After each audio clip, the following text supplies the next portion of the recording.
Rockingham County School Board, January 22nd, 2024, to order. We just welcome everybody out here tonight. Thank you, Mrs. Holloway. I was told last time I was too far away from this, so here. Thank you, Mrs. Holloway, for the meal before and just having your staff there with us. We appreciate you guys spending some time with us. And Mr. Dolphenmeyer and Deputy Alvarez, thank you for joining us. And we thank you for all the work that you do for our children and our staff here in Rockingham County. So thank you guys very much. The first thing on our agenda tonight is to approve the agenda. Do I hear a motion to approve the agenda?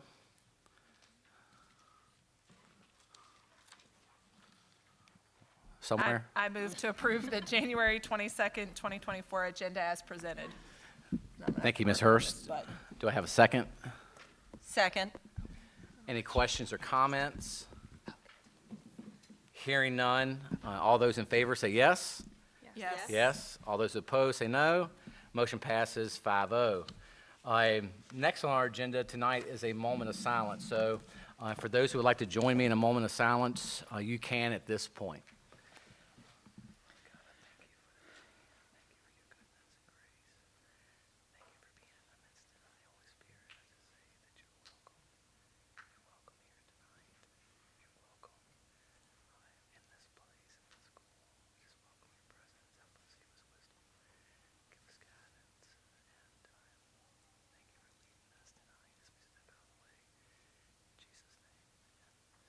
Thank you very much.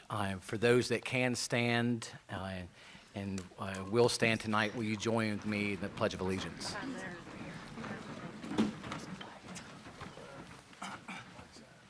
I pledge allegiance to the flag of the United States of America and to the republic for which it stands, one nation, under God, indivisible, with liberty and justice for all.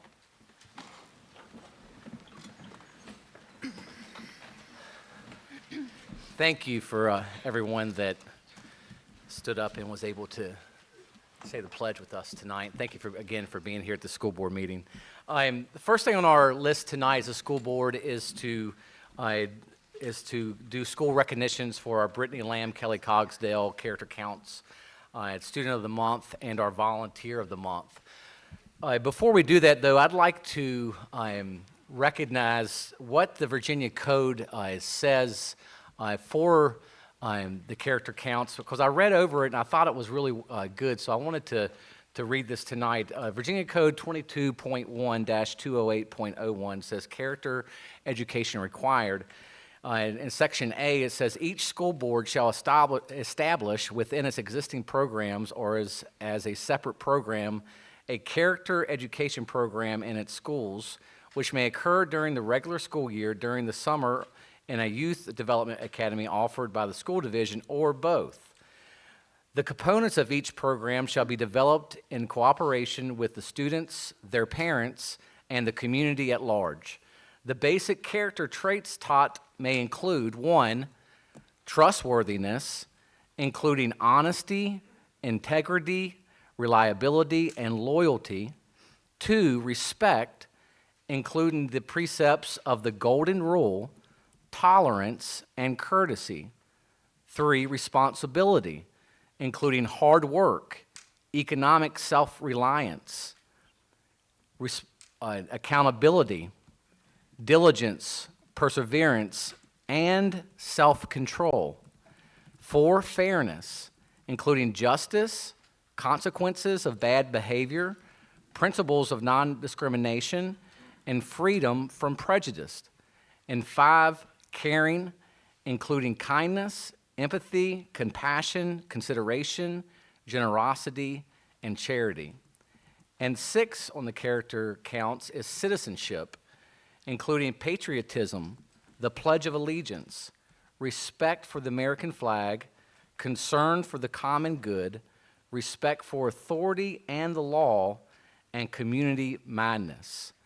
So I thought that was very interesting when I read through that to see where our Virginia legislators had come up with this idea that all school boards would implement this inside of our public schools, and I wanted to read that tonight.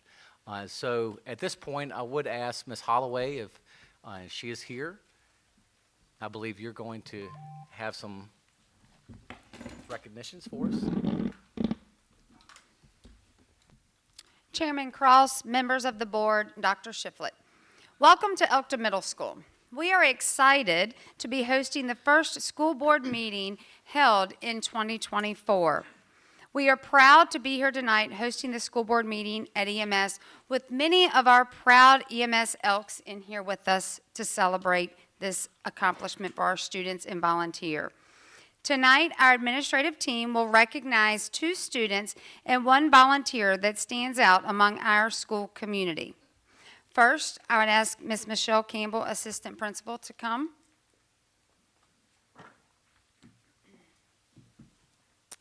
First, we would like to recognize Cohen Cushman.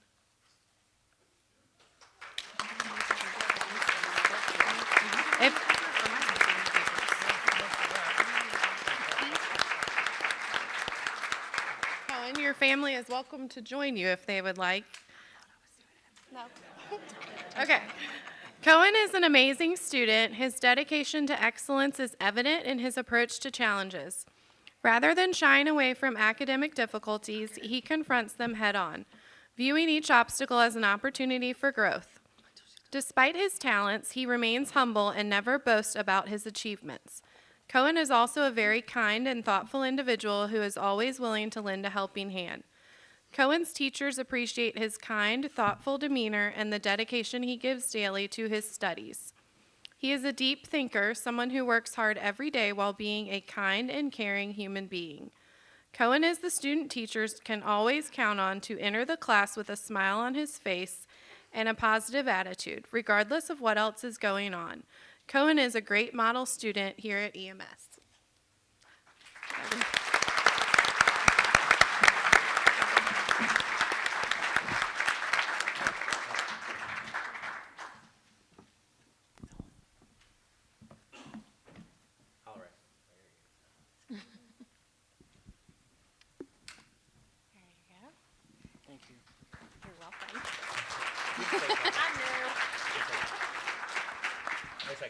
Thank you so much, Cohen. I love this school, and it's something that I'm going to share, but you're very lucky to be here, and we're lucky to have you. And thank you for exemplary performance and setting the example for your peers, because I know at this age in life it's super hard. So thank you for doing that. And I know your friends thank you as well. Yep. Thank you,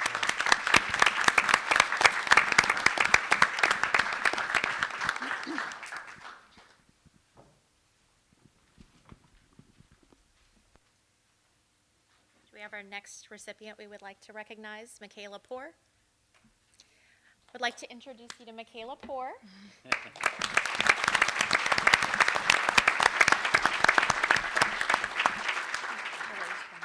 And here are some of the words that her teachers had to say about her. Michaela is an excellent student. She can always be counted on to make the right choice. She helps everyone that asks and is always having a positive attitude.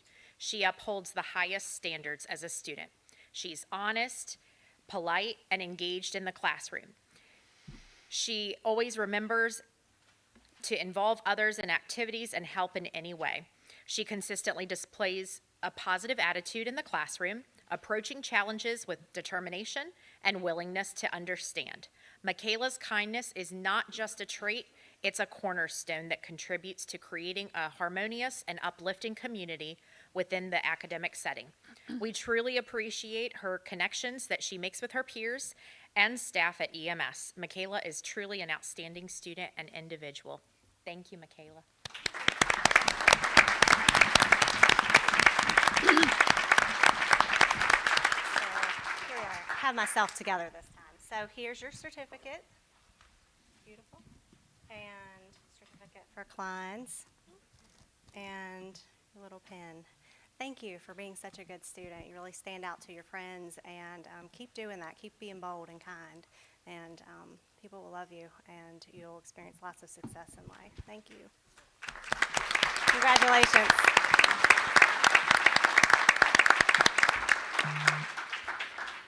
Lastly, tonight, I would like to introduce and recognize our volunteer, Tina Suiters. Tina, if you would please come forward.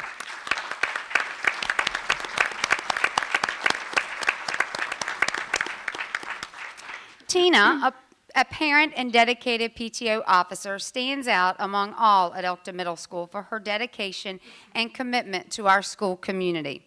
Her quiet personality is no reflection of the work and support she provides our school.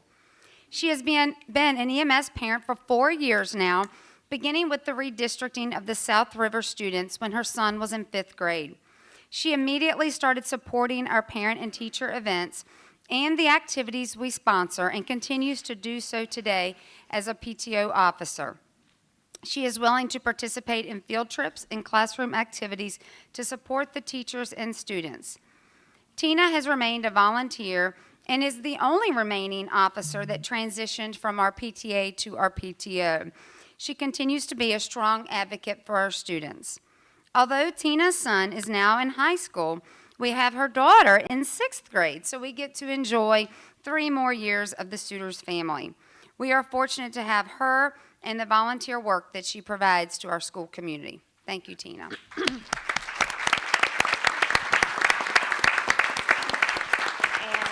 your certificate and your certificate for Kleins. And I just have to say, I saw my first PTO in action. I haven't got to see the middle schools yet, but I'm just learning how important the PTO is and how much you all do for free, because you have the heart to do it, right? Not because you get paid. And so without parents, I don't know how our schools would work. So thank you so much for that.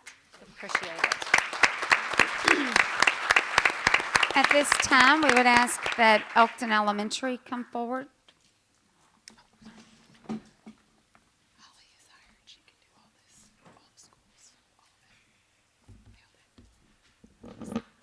Good evening, Chairman Cross. Good evening, the board, and good evening, Dr. Scheifel.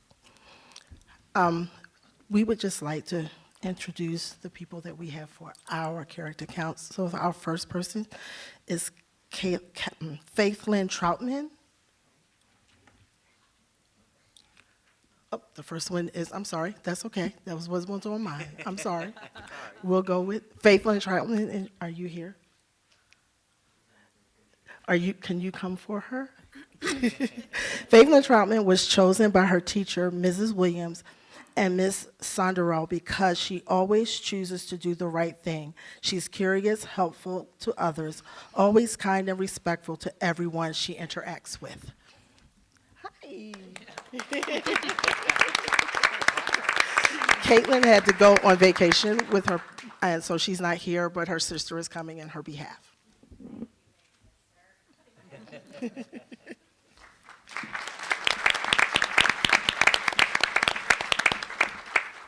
Brendan Elwood Lamb was chosen by his teacher, Mrs. Argenbright, because he is an exceptional student who has great work ethic and is always willing to help others. He is always respectful to everyone he meets. Brendan, are you here? Okay. And we'll do our volunteer.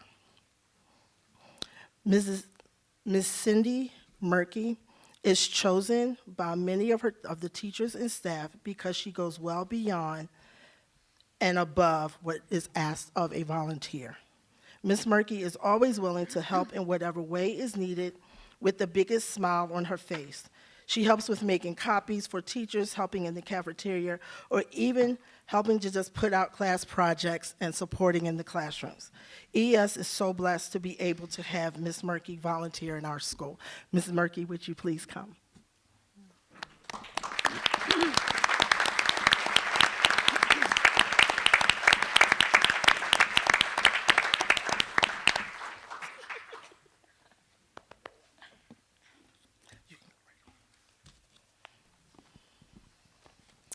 Your certificate and your Klein certificate. And I didn't realize your name was on our list tonight, so thank you. We have a treasure in this lady. Wow, thank you.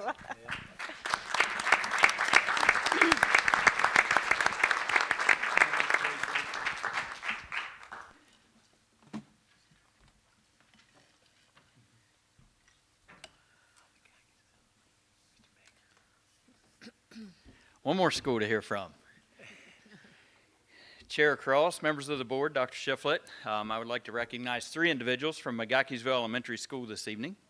So first of all, if I could have Laura join me. You are on the ball always.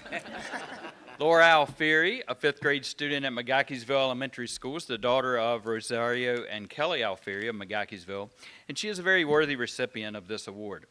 Laura is a reliable and trustworthy friend to all. She demonstrates great responsibility and fairness that is inspiring. She is always willing to help others and is very compassionate and caring to her peers. Laura presents a strong work ethic and a positive attitude in everything she does. She is a great role model and a leader both in and outside of the classroom. We're proud to honor Laura with this award. Congratulations.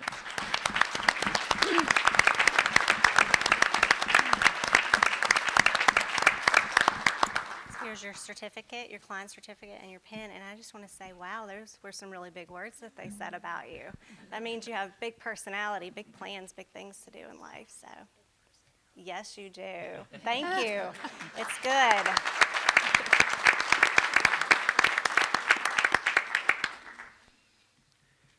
Our second student to be recognized this evening is Blake McCready. Blake, come on up.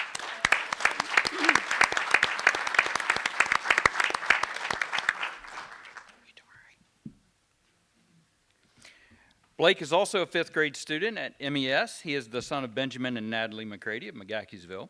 In choosing Blake for this award, the following description was provided by teachers. Blake is a friend to all.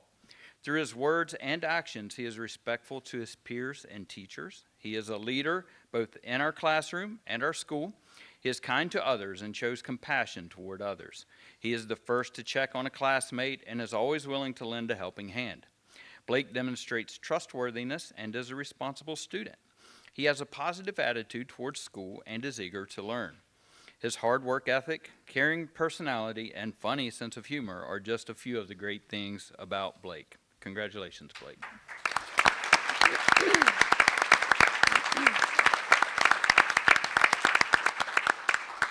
And there's your certificate, your client certificate, and your little pen. And I heard him say that you're a great leader that likes to help others, and that is going to be a personality trait that's going to help you everywhere you go in life. So I'm proud of you. Congratulations. You're welcome. So grown up.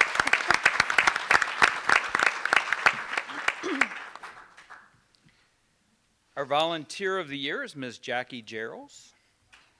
Jackie, here she is.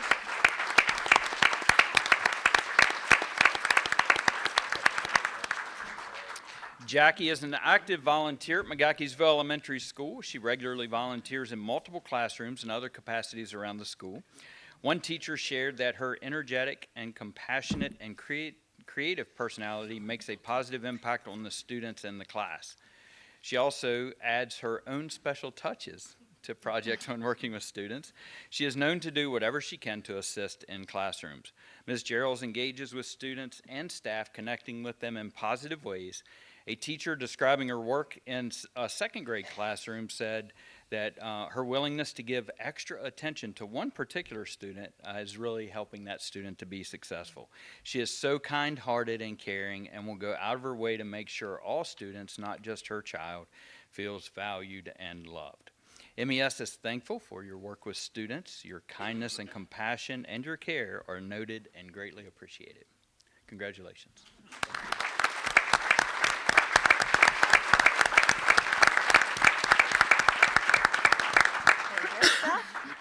Thank you for all your work. And same goes for what I said with the other one. It's so important for parents to be in the schools, and so thank you for doing that. Thank you for your craftiness. You know, I don't always have that gift, so when I know others have it, I'm like, man, that's awesome. So thank you. Thank you. It's appreciated.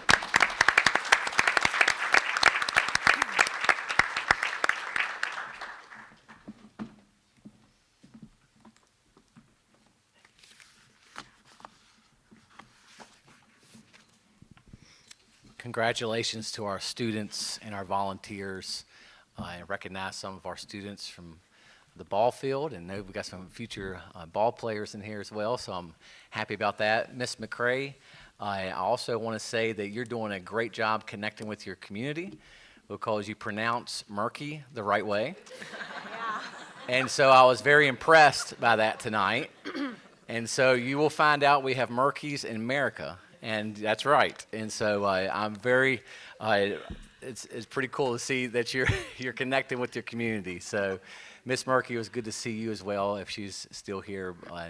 But we have such a great community here, here on the east end of the county. This has been a long-standing joke with the sheriff's office, but we always tell people at the sheriff's office that this is God's country. This is where he lives, on the east end of the county. So, but it's a great school, great community, and it's good to be here today with you all. So at this moment, we are getting ready to go into public comment. And for those who would like to leave, there are some parents or those who are here that came for awards. Sometimes they'd like to slip out this time. We're going to take a short 3-minute break, and then we will join back in at public comment. So right now, we're going to go into a 3-minute break. Miss You were Cave, so good. Holly, You were so good. Seriously. you're hired. So good. Hired. You can do them all. All of them. Every last one. That works for me. It was perfect. It was gracious and I'm going to go back and listen to it. hired. I think. Yeah. Yeah. Oh, yeah, yeah. You don't care, yeah. Hey. Oh my gosh, yes. I've never been asked for my autograph before. I feel so special. Well, you're already good. Okay, awesome. Are you guys at Broadway? TA. Okay, I go to both. Yep, I'm everything. So. Oh, thank you guys. Thanks for coming. So do you think you could pass a citizenship test? Just to ask your opinion, but I mean, we'll go this list. You see I want to say yes, but I don't want to. Noticing from last time. That's okay. Should we test them? Well, not now, but at some point. I mean, I think there's. What do you have to get on it? Well, I mean, was it passing score like 70%? Maybe. I don't know. Okay, I think we could get a 7. We could do maybe not an A, but Okay, I but could you pass. could at least pass. Okay. Maybe do it through bespoke All right, very good. Thank you. I say we do it. We do it. But, all right. I don't think she did. Thanks for coming, lady. So you go put them down. Do that. we can't not though. No, I know. Leela's We husband's can't looking not, at you. though. He's making faces at you. You're not looking. Oh, he's right there. Right there. Next. Because they're both doing special ed on board. I originally said that. I was like, huh. Yeah, true. It'll filter out a few, but it's not gonna get them all. Somebody I Like know. Nina and Joan But and but Pat. the rule is the rule. I just had to When we need to.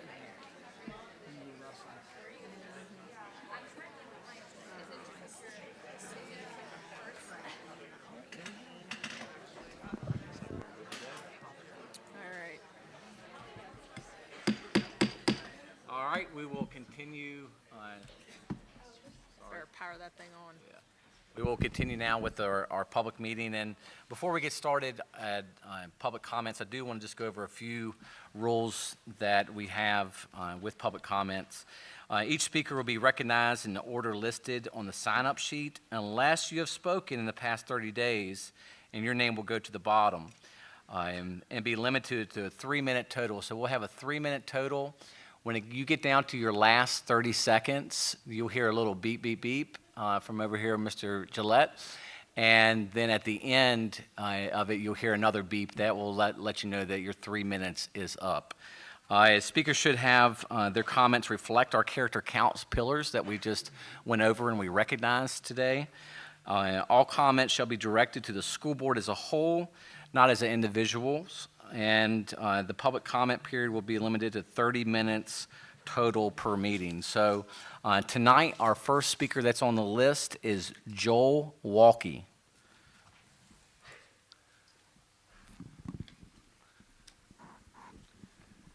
Good evening. My name is Joel Walkley. My address is on file with the clerk.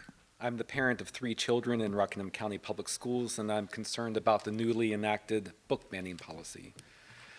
My 18 received one of these listed books as a Christmas gift this past year. That prompted me to read Heartstopper Volume 1 by Alice Osman. I found it to be a affirming and honest story with positive messages about dealing with bullies, friendships, fitting in, and young love. Sure, there were plenty of well-placed curse words similar to the dialogue you'd hear at any gathering of teens in our community, but perhaps this made the graphic novel more authentic. I am concerned that the real reason the book was included on the banned list is primarily because the main characters are gay. My biggest concern regarding the new Cancel First policy is that it empowers fearful people to remove minority representation from our culture and advances the message that LGBTQ folks should not exist or be seen. How does that enhance the safety and dignity of all our students? We already have existing effective policies for reviewing library materials. I ask that the board revert the new Cancel First book banning policy so that minority representation still have a place in our schools.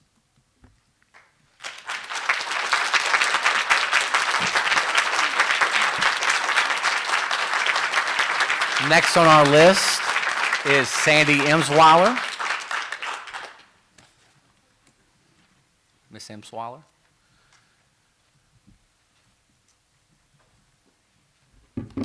Good evening, board members and neighbors. I want to thank the school board members for keeping their campaign promises. I want to remind them that those present here tonight, that these members were voted in by a large majority of the county voters. So while many of those voters may not be able to make these board meetings, they still expect the board members that they voted for to keep their campaign promises and to represent the values that they got elected for. One of the campaign promises was to take pornographic books out of our school libraries. Common sense tells us if you cannot read or show these books in a public setting, they should not be in our school library. We are not asking for these books to be taken out of print, but to be taken out of our schools. Thank you for your hard work and what you all have to put up with. God bless. Thank you.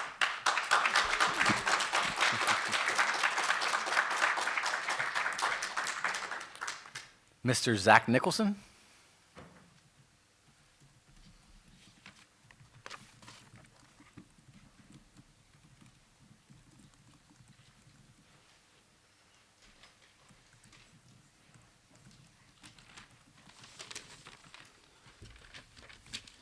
Good evening, board members. Dr. Shiflett, I thank you for the opportunity to speak tonight. I'm here to speak about the book issue as well. But first, I want to thank this board for at least examining this issue. It has taken 2 years this March, an election, and a new board before this was even an action item or even discussed. So what's all the fuss about? What are we talking about here? Books were pulled because there is no policy that governs book selection, right? Is there a need for such a policy? I can tell you after thoroughly researching this for the last 2 years of what's in our libraries, middle schools, and high schools, that answer is a clear yes. I have done more than my due diligence as a parent and community member. I think we have to ask some hard questions here when crafting a new policy. One question is, are we a school library or a public library? There's a huge difference in trying to create a collection for all age groups versus a select few, of which 99% are minors. Another question is, who is responsible? For all other types of media, we have governing bodies. For example, for movies, we have the Motion Picture Association. For TV and radio, the FCC. For video games, we have the ERSB. There is no governing body for the internet, and yet here we are protecting our students from inappropriate content. Well, who does that? The school and software developers. So who does it for books? Librarians, right? And make no mistake, I'm not attacking their profession or their judgment, but I do challenge the process knowing what I know. Back in March of 2022, in a public meeting, it was said that librarians use resources such as the School Librarian Journal and the Kirkus Review, among others. Now look at the books recently removed and compare the reviews. There's no insight that the Duff by Cody Keppinger has 193 curse words or 45 F-bombs or oral sex in the SLJ or Kirkus Review. There's no content description at all. I think our schools can do better when it comes to book selection that is purchased with taxpayer dollars. And maybe if we partner with parents, we wouldn't have to go to a third party like Moms for Liberty to find out what's exactly in these books. Another question often asked is, how big is this issue? And I met with Dr. Shiflett back in July on this. It was a great meeting, productive, and we both listened to each other, and I thank him for that. But I laid all my cards on the table, showed him excerpts of what's in these books, and his face said it all. It was a look of surprise and disgust. That tells me two things. He was shocked and didn't know that these books were there and disgusted, which is a common reaction I get when I show other parents what's in some of these books. There's not many challenges because most people have no idea that this content is even there. So how do we fix it? I think schools have a responsibility of the books that they purchase to be age appropriate. Through all the phone calls, email, waiting, no one has answered what's the benefit of an 11-year-old reading this stuff. If we followed guidelines that other governing bodies use when filtering content for minors, then we could set up a policy with common ground. There would be no reason to ban any book per se, as long as parental involvement was, if parents were involved and they signed off on such a book. These books can influence kids the same way movies can. We all have our favorite one-liners from movies and books and whatnot, and I applaud this current board effort on this issue, both as a taxpayer and a father. So thank you.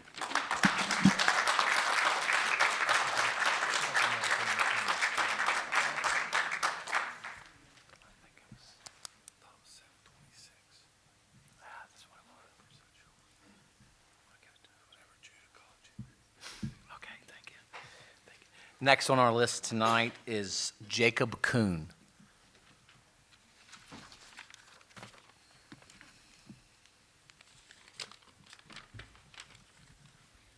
I would like to start off by saying if we ban books in our libraries, then other kids are going to find other ways to learn about this stuff that may not be so safe. I would like to address that not only to the people in this room, but the people at home who don't feel safe, who are scared to come here because of what may happen to them, and the ones who are viewed in our society as different. School should be a place where you feel safe to be yourself, where one can be comfortable in their own skin. But recent decisions have made that hard for some. And to those who are struggling, I want you to know that you are not alone, and we are here for you. Every student should have the right to figure out who they are without fear or judgment. It's not right to ban books or make rules that make some of us feel less accepted. We need to stand up for our right to be ourselves and create a safe and welcoming school environment. So to all the students who feel unsafe and the students who want a change, your voice matters. And together, everyone can make sure our schools are a place where you can learn, where you can become a new person, and you can grow comfortably. We need to advocate for a school where diversity is celebrated and every student can eventually turn into a productive member of society. Thank you. Thank you, Mr. Kuhn. Thank you, Mr. Kuhn. Next on the list is Kelsey Lawrence. Kelsey Lawrence.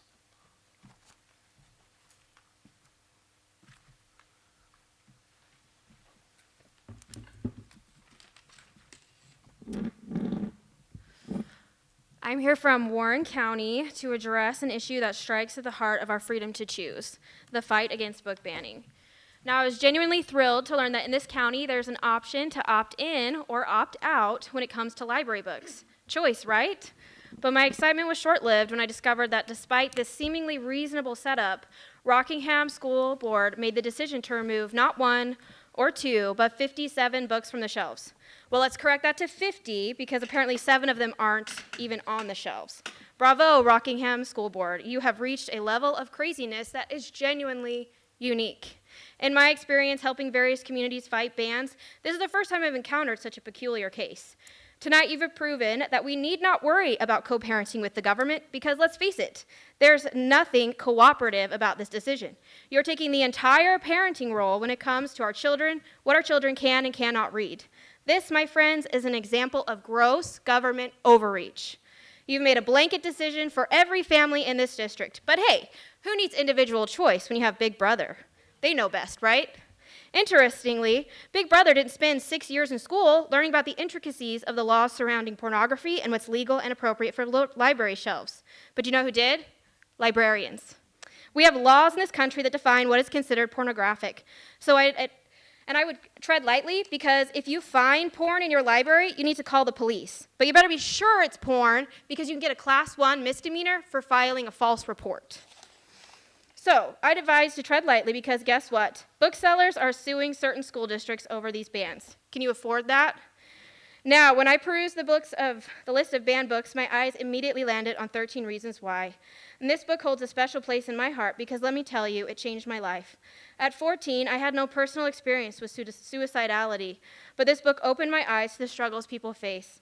It fundamentally altered my relationships, making me aware that others carry thoughts of ending their own lives. I started treating conversations as if they could be our last, because sometimes they are. As a self-absorbed 14-year-old, this book was exactly what I needed, and I will be forever grateful that my friend recommended it and that my library had it, and it allowed me the freedom to check it out. So let's be clear, it's more than just books you're banning. You're banning life-changing experiences that allow us to see each other more clearly. Shame on you.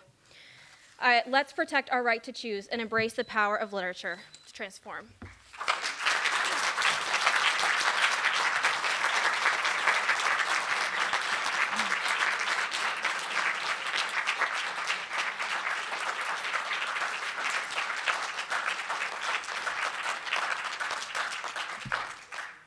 Patrick Fritz.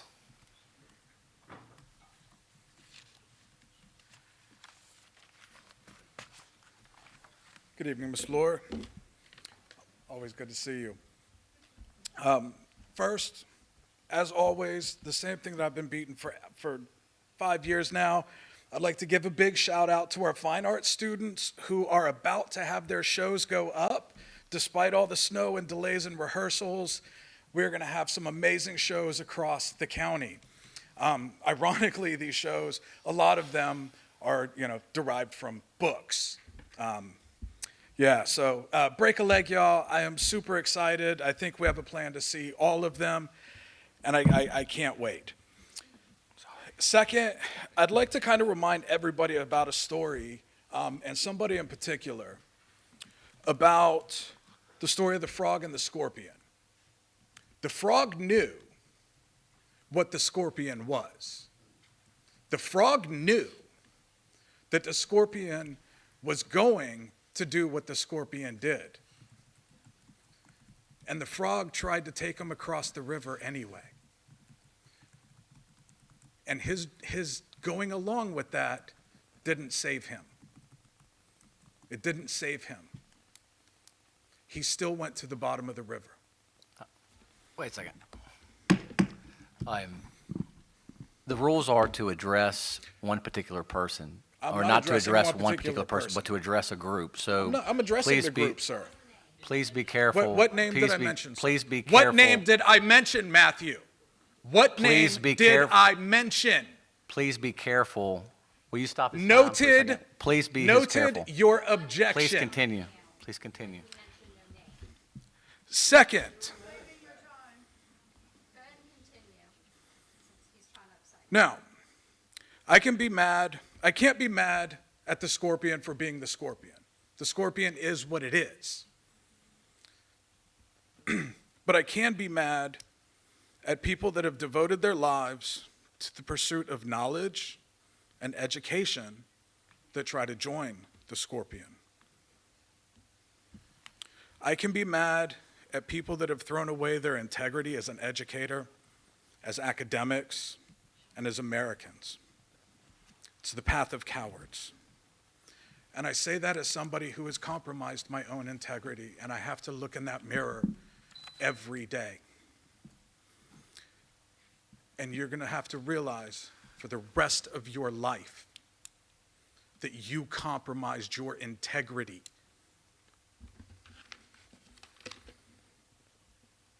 Remember, when you flirt with the edge of the law, that there's consequences for that. You may be able to push some of your dubiously legal policies through, but remember that your terms are 4 years. And in those 4 years, you have to be perfect. We only have to catch you one time.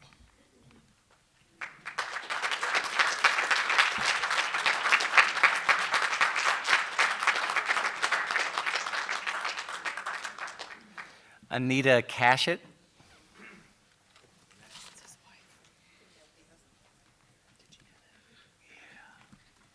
Hi.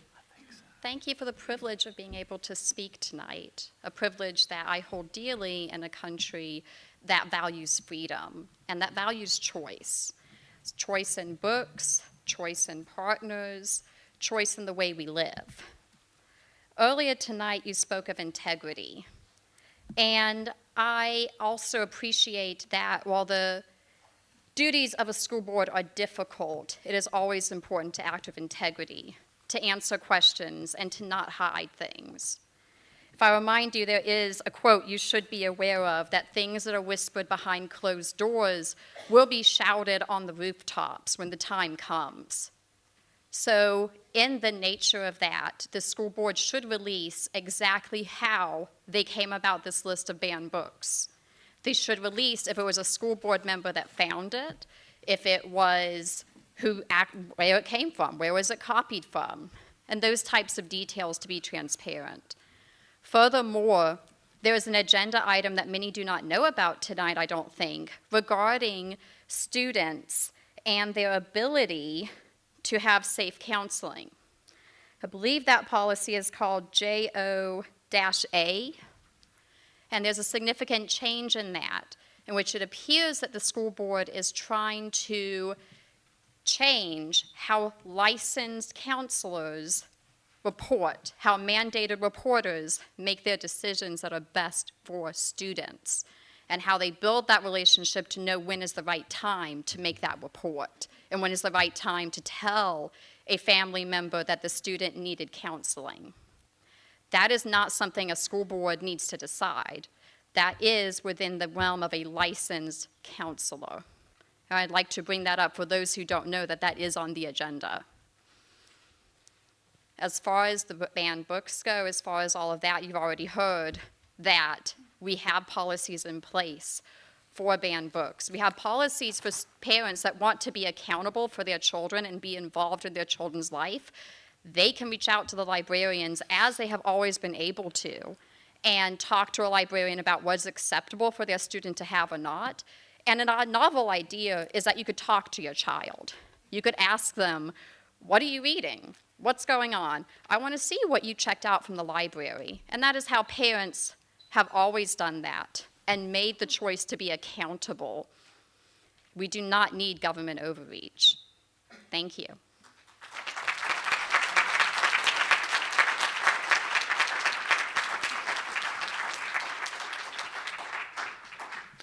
Miss Lois Paul.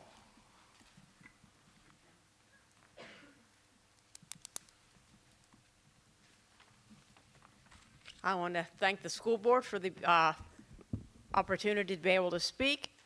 I am not a parent, but I am a taxpayer. And I know my tax monies goes for the school board, so I don't want it being used for something that goes against the predominantly conservative area in Rockingham County. And I want to thank you for having the courage to stand up for the people that put you into office. Rockingham County is overwhelmingly conservative, like it or not. Elections have consequences. And it serves the community well to be represented as such, rather than being dictated to by those who don't share the values and the views and the morals of the rest of the community. And I'm sure that there will be challenges in the future, but I am also sure that you will come up to these challenges to serve them as to the dictates of your heart. I thank you for all your service, and God bless you.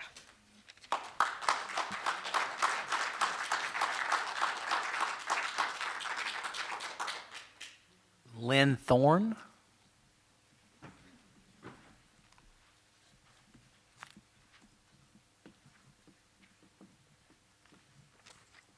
That's Lindley, by the way. Good evening.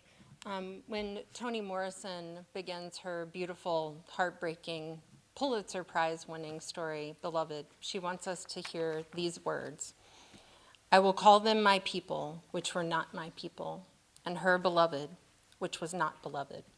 Those words are from Romans 9:25, from a book that you have banned from our public schools here in Rockingham. What these words mean is that the pillars here, our character counts pillars, caring, citizenship, that there is a place in this community for each and every student here. You have disrupted that. You have broken the trust, the critical trust that exists between our school staff and our students. That has resulted in students asking questions like, am I in trouble? Will I be in trouble with the police? Will I be kicked out of school? Any students here tonight and listening tonight, I hope you can know that there are many, many, many people here in Rockingham who do not simply tolerate you. We welcome you, we embrace you, we love you just as you are, exactly as you define yourself. And you will find us in your community standing up for you now and forever, no matter who's in charge. And we will be here to push back and make sure that everyone in our community is embraced. Thank you.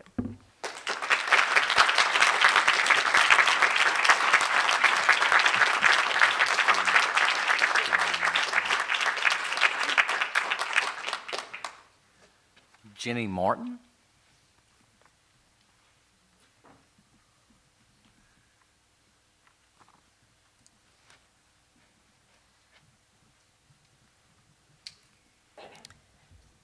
I love Rockingham County Public Schools. I graduated from Turner Ashby High School in 1989. My 3 children all have gone through. One is here tonight. She's a senior. Came up to get an autograph of a school board member. My first job was at Broadway High School, teaching English and photojournalism. And I was always very careful about the books that were in my room. And on back to school night, I would talk to the parents and say, be sure you're involved in what your children are reading. And I would check with them. You know, I was a professional. I want to talk from more of a personal letter because I know you've heard from me through a letter I've written to you. I happen to be president of the Virginia Association of Teachers of English. And so I've already written in that light. There should be a process for taking books off the shelves, and there should be a rationale. It shouldn't just be a complaint. When I was a teacher at Broadway, a parent complained about Romeo and Juliet, the old version. And Sarah Scott handled it really well and had the department actually vote. And I wasn't happy with it, but that old version of Romeo and Juliet, that movie was taken off the shelf. It's back now, I'm sure. But there needs to be a process. You can't just take books away. When my daughter was at TA, 13 Reasons Why, I put it in her hands, and it flew around the softball team. And at the same time, Harvard had a lawsuit going on where the students at Harvard were suing Harvard. And it was a parallel story with 13 Reasons Why, and it opened the door for us to talk a lot. Before my son got on the bus one day, I was really busy at this time, I was in grad school. He said, I need a book. I'm done, I need a book. I said, go to the library and ask for John Green. Patrick read widely. He's now serving Young Life at Giles County High School. Books don't hurt people. Trust has been hurt here.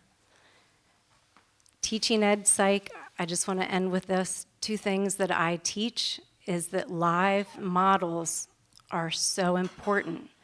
And that's you. You are live models, and it's very important that you research and handle these policies carefully. Thank you.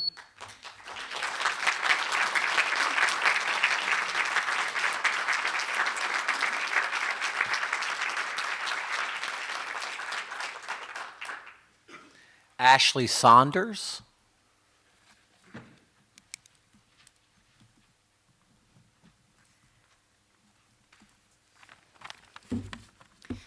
Hello, my name is Ashley Saunders. I have sent 2 adult children through Rockingham County Public Schools, and I have a 4th grader.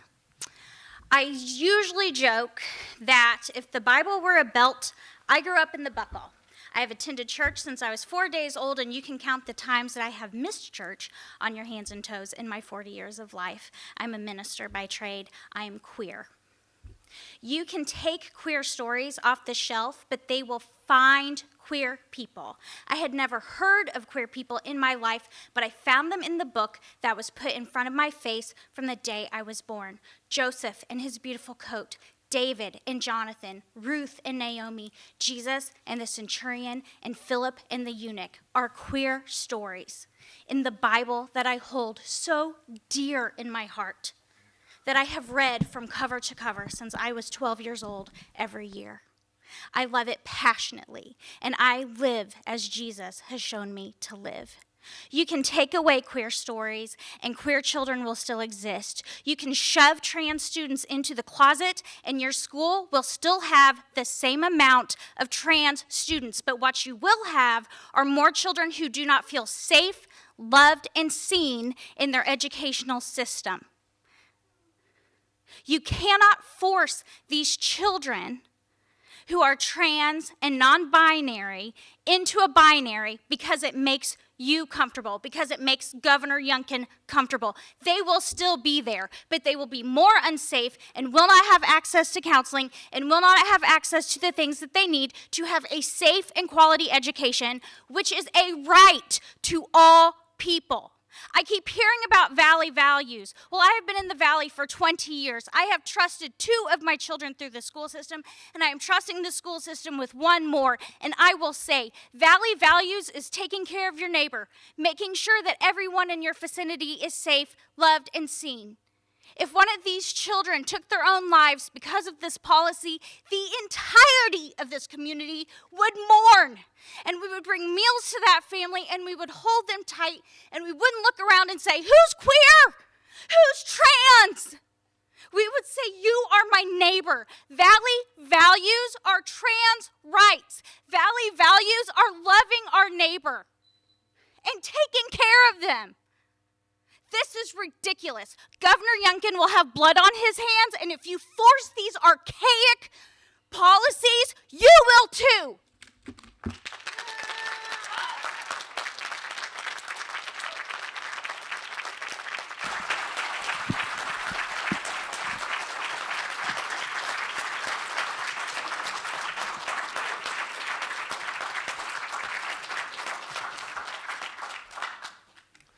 Pat Hill, and you will be our last speaker for tonight.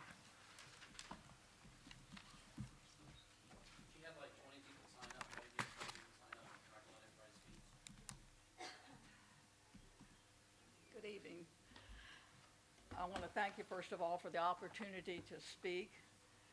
And I would like to begin by thanking board members Ashley Burgoyne, Holly Cave, Sarah Davis-Horst, and Chairman Matt Cross for your vote to remove the vile and pornographic books from the Rockingham County School libraries.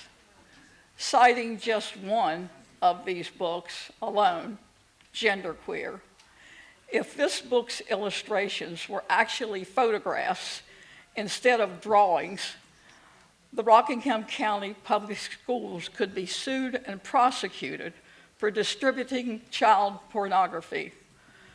Over the period of last summer and fall, Wait a second, Ms. Hill, will you stop our time for a second? Everyone in here has been polite and kind when others speaking had different views. And now that one has a different, I am asking that we be quiet and remain quiet as she speaks and give her that respect. Thank you, Ms. Hill. You can start our time back. I'll just begin again where I left off. Citing just one of these books alone, Genderqueer, if this book's illustrations were actually photographs instead of drawings, the Rockingham County Public Schools could be sued and prosecuted for distributing child pornography. Over the period of last summer and fall, I talked to hundreds of parents and grandparents who want this garbage removed from the Rockingham County Public School libraries.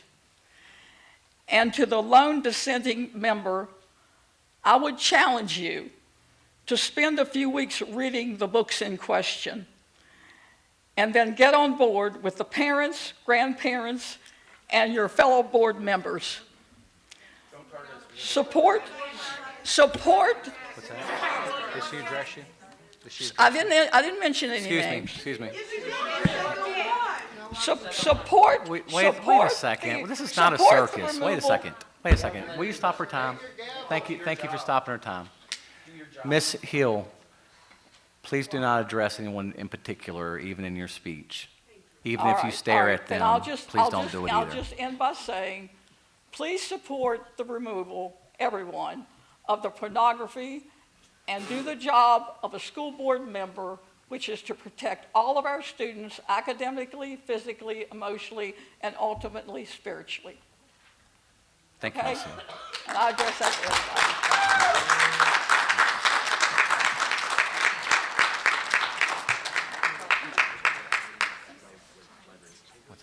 Oh, yeah. I might.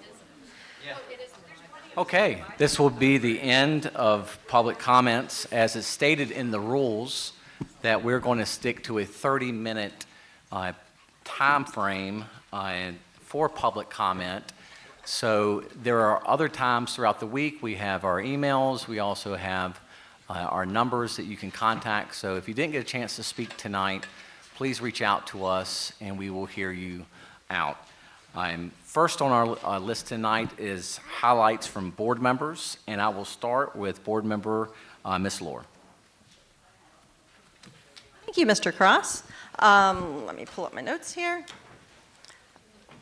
I hope everybody enjoyed a couple snow days off, a couple days off. I know that was a welcome change for folks. We've been missing some snow. But in between that, I was able to go to John's J. Frank Hilliard Middle School and visit with them and see some classes in action. And then I was also able to speak to a couple administrators on the phone and talk with them about some of their concerns.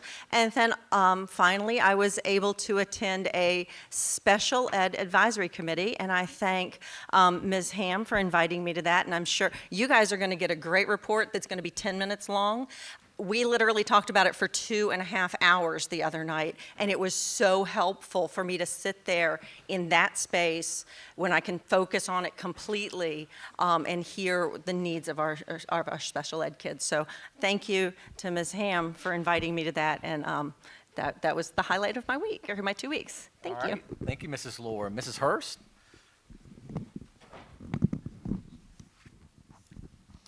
Good evening. The last 2 weeks have been pretty busy for several of us as we've been traveling the county. I find it really important to, I joke about needing to get in the map. I need to see the space that we're talking about. And I'm really familiar with certain parts of the county, not as familiar with other buildings in our county. And so I think just in highlight, I'm just so impressed with the schools that I visited this week and last week, the conversations that I had with principals. I was in Falks Run, Plains, Lacey Springs. I know I'm going to forget a bunch. But I was at J. Frank, John C. Myers, Audubon, Mountain View. I'm sure I'm forgetting one, and I don't mean to. But our schools are just phenomenal. We've got great people employed by Rockingham County Public Schools. Our kids are happy. I look around, our buildings look beautiful, and I got to see some of our more recent renovations in some of our buildings. And all around, I'm just very impressed with what I saw on my tour of getting in the map, which I felt was really important to helping me understand some of the redistricting that we're going to be addressing tonight. And I also, Ms. Burgoyne and I just had a tour at MTC today. We just had a tour with the director out there, and once again, I'm just so impressed with the programs and the offerings that we have in Rockingham County at our schools and even at MTC. So those are my highlights. It's just a really great school division. Absolutely. And Ms. Hurst, I really appreciated you taking your time out and visiting all the schools that that you and a few of us visited, so thank you for your time. I'm Mrs. Cave.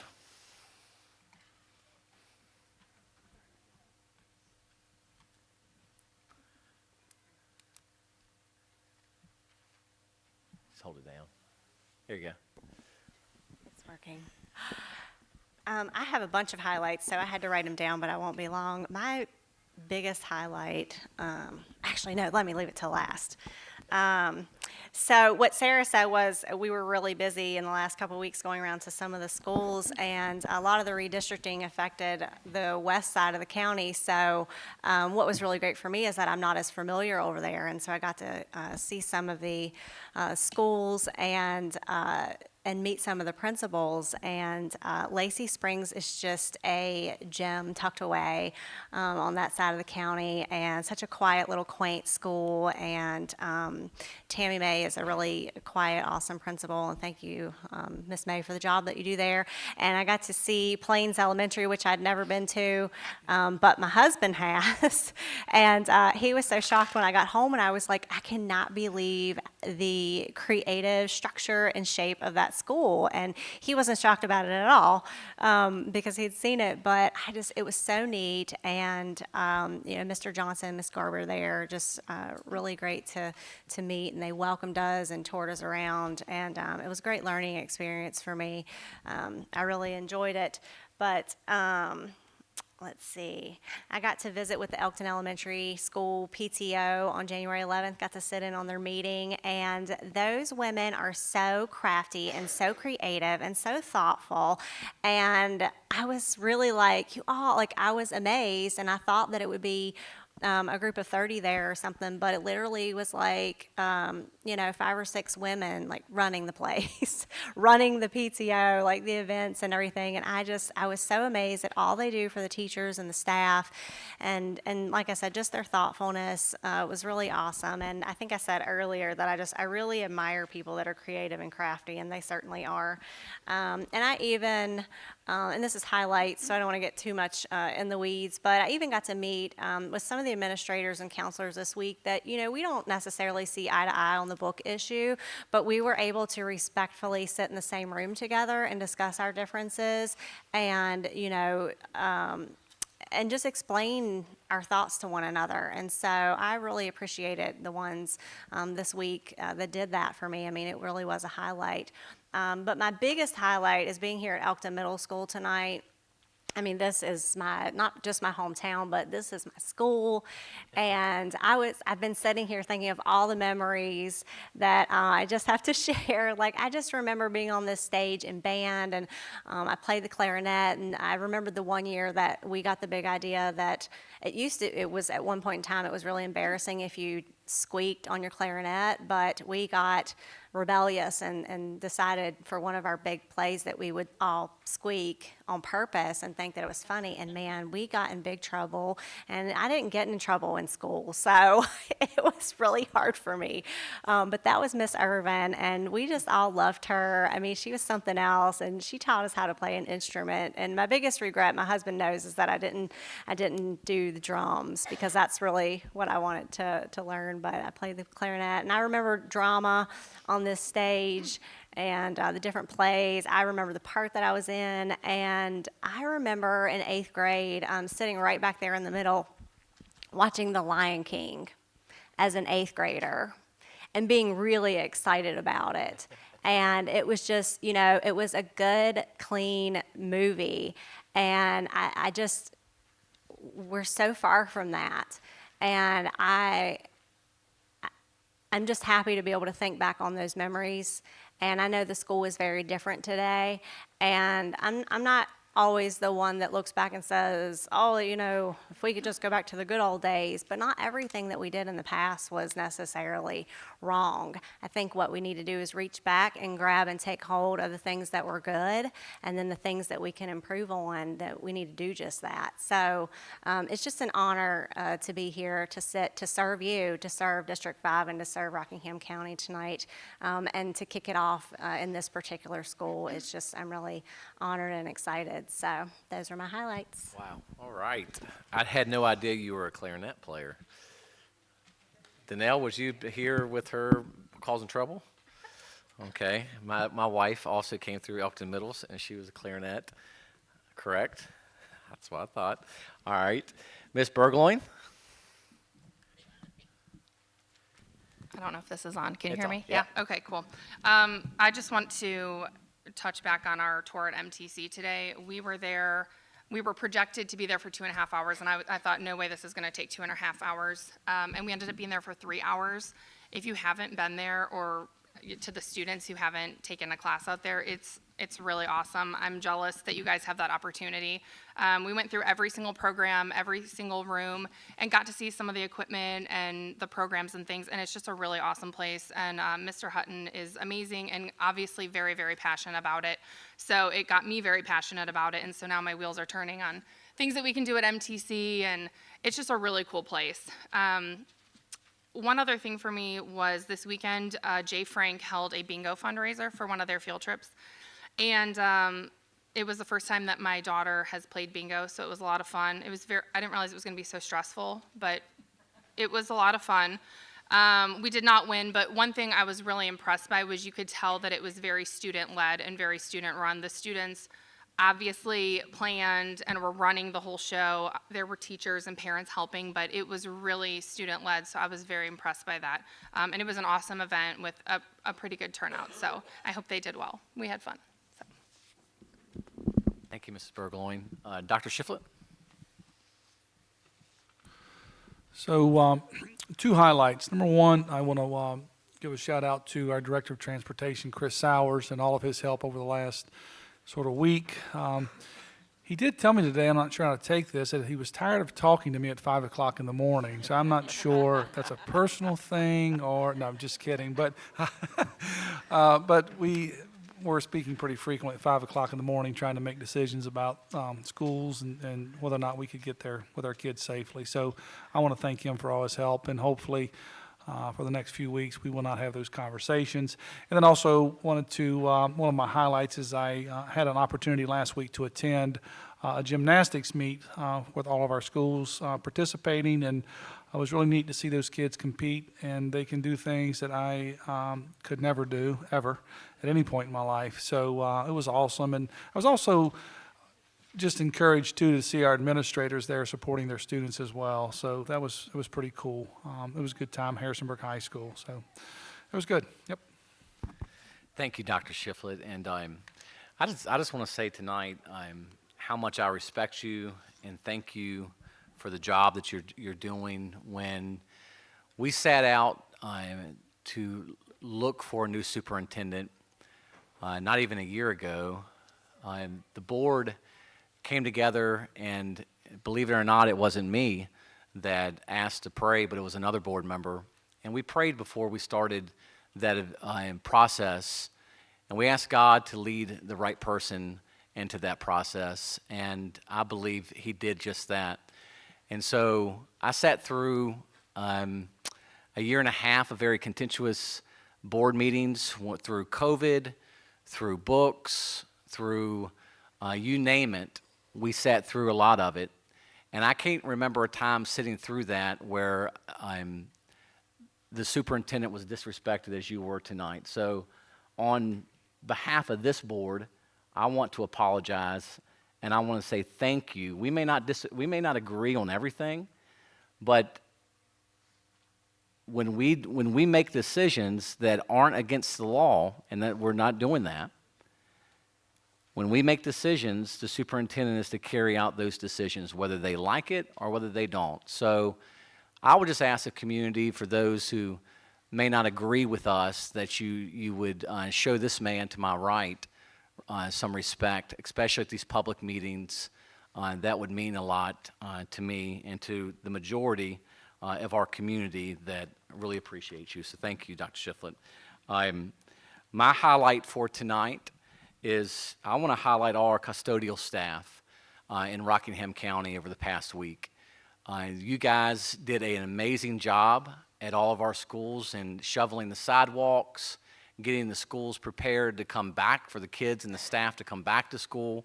You came in at early hours. You stayed late to make sure that our schools could open up, if we could open up.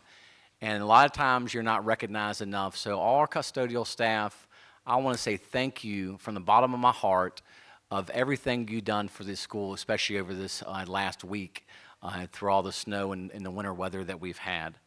At this time, I want to take a 5-minute recess, and we will adjourn back here in 5 minutes.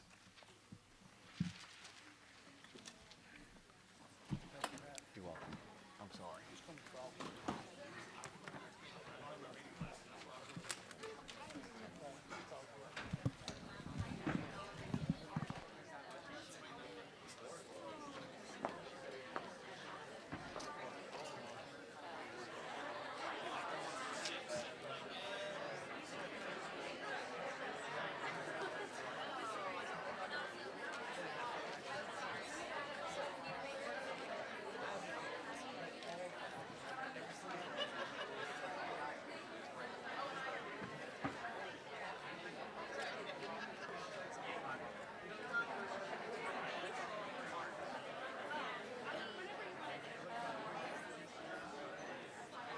Excuse me.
Sorry, I zoned out when I started talking about.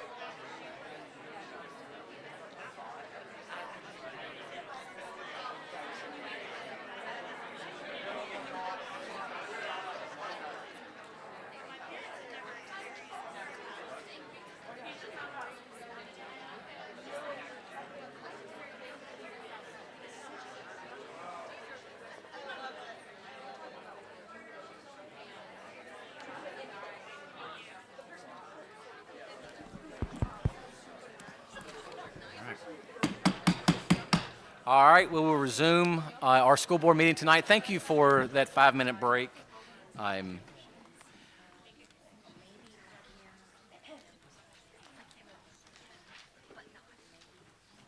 first night that I was here as a school board member, I had to do the same thing. I had to use the restroom, didn't recognize that we'd be going so long, so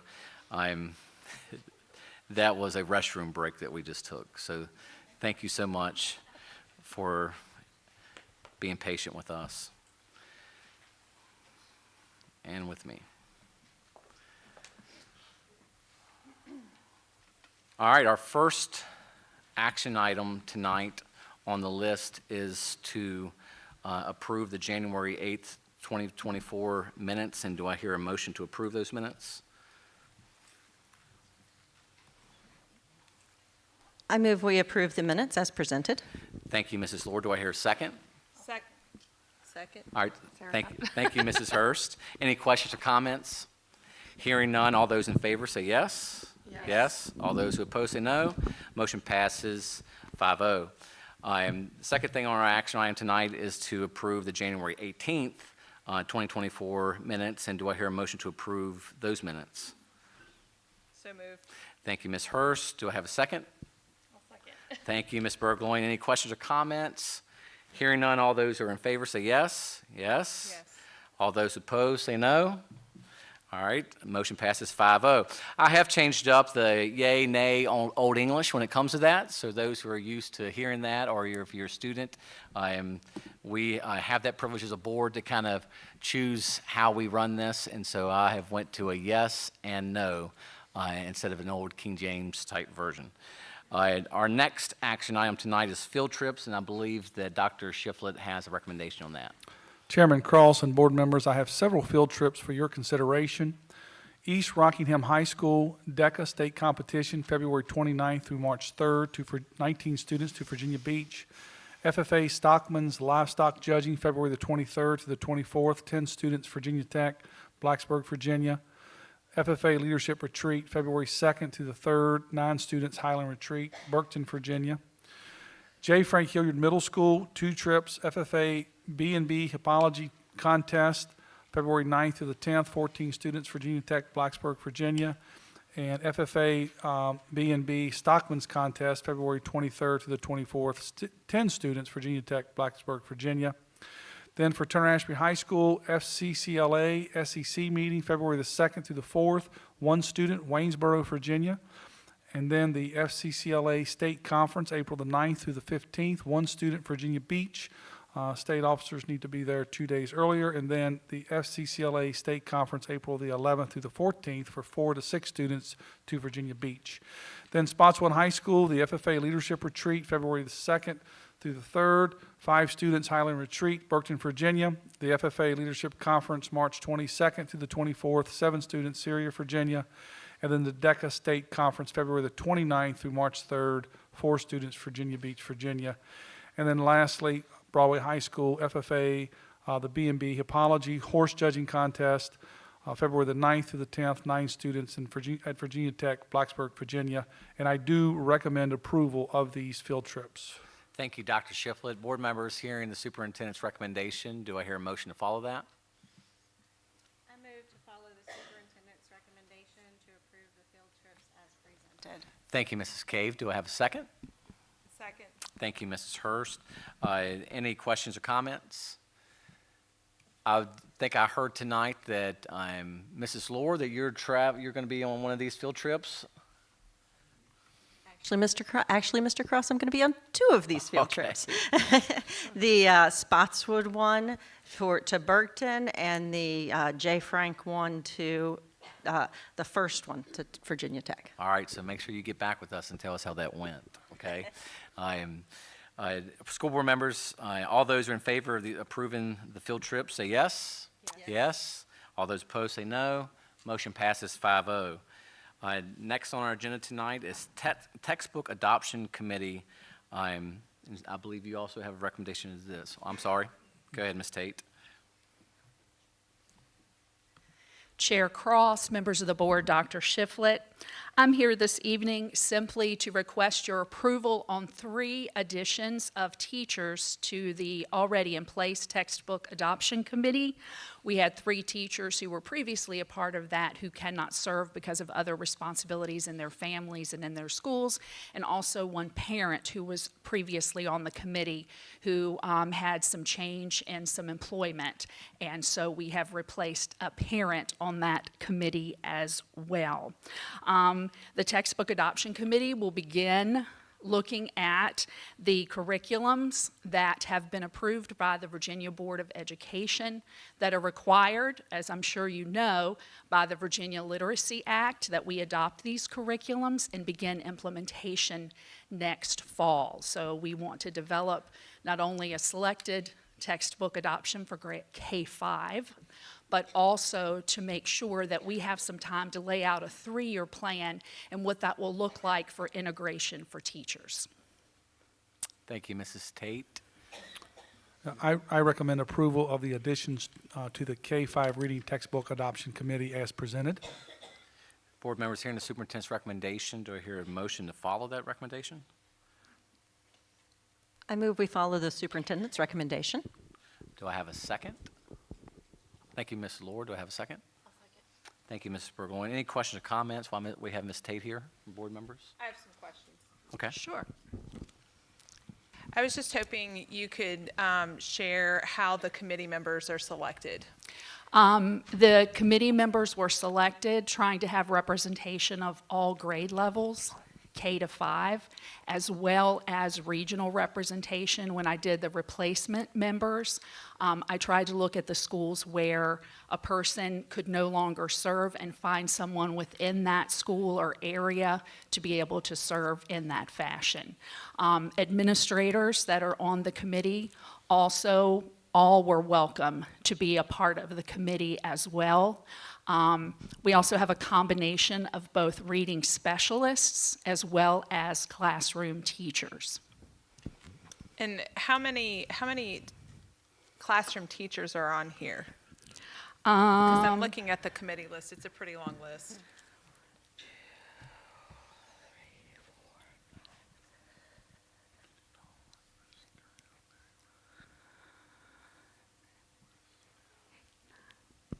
9. And are there parents on this one? Yes. Just the one? 2. 2. Okay. One was already previously on the committee, and she agreed to continue her service. Okay. And then I got a replacement for that other parent. Also,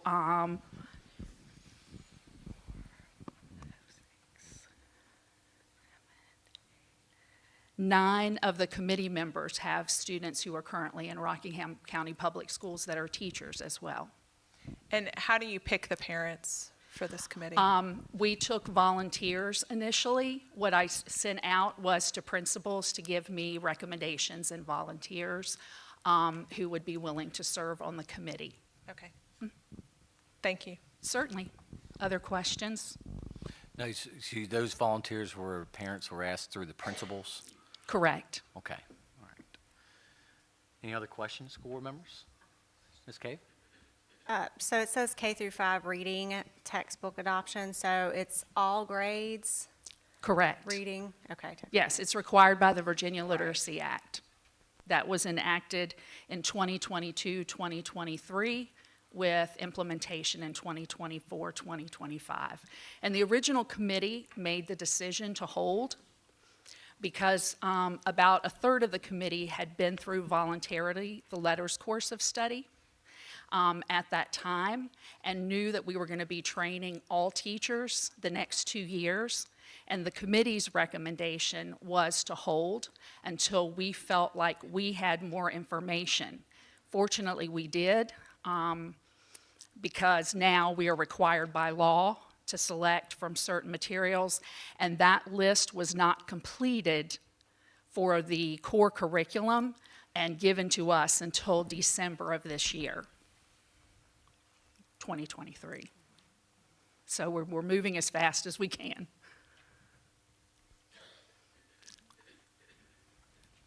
Any other questions? Okay, One more. go ahead. How often will this committee meet? Right now, we have 3 scheduled meetings.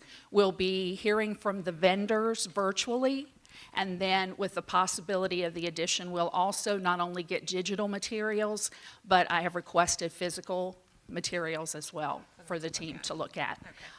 We'll be meeting in person to make the decision, and the committee will meet either once or twice, and of course, it's their decision.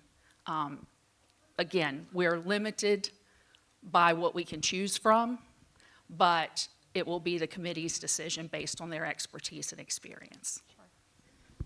Thank you. And when will you present this to the board? I'm hoping that we can present to the board by the end of March, but again, the committee will determine if we need to have further conversations or hear from someone a second time. But I would like to be able to start getting planning in place in April, May, and also over the summer. Okay, thank you, Mrs. Tate. Absolutely. Appreciate that. Any more questions before she leaves? All right, thank you, board members. All those in favor of the superintendent's recommendation, say yes. Yes. All those opposed, say no. Motion passes 5-0. Next on our action item tonight is the DEQ access easement, and I believe Mr. Steve Reed is here tonight, been waiting patiently to come down to the podium, and I appreciate that. Chair Cross, Dr. Shiflett, members of the board, I bring for you consideration tonight an easement at the 1210 North Liberty Street for the DEQ to install a groundwater monitoring well. The easement includes the construction easement and also an access easement for this well. DEQ will drill and maintain the well, and they're taking information throughout the state on the groundwater levels.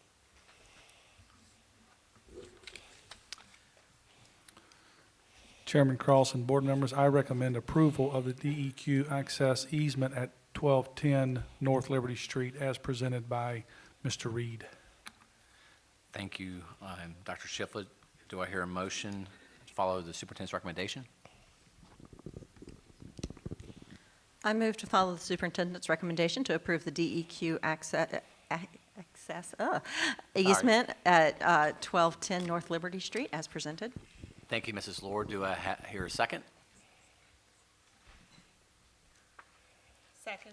Thank you, Mrs. Hurst. Any questions or comments while we have Mr. Reed here? Where exactly is 1210 North Liberty? That's the bus garage. Bus garage, okay. All right. So we're doing a well there. Yeah. All right. Thank you so much. All those in favor of passing the superintendent's recommendation here, say yes. Yes. All those opposed say no. Motion passes 5-0. Thank you, Mr. And Reed. Mr. Cross, if you can get with Caitlin before closed meeting and sign the easement, and then she can notarize it. Okay, thank you so much. Thank I you. appreciate that.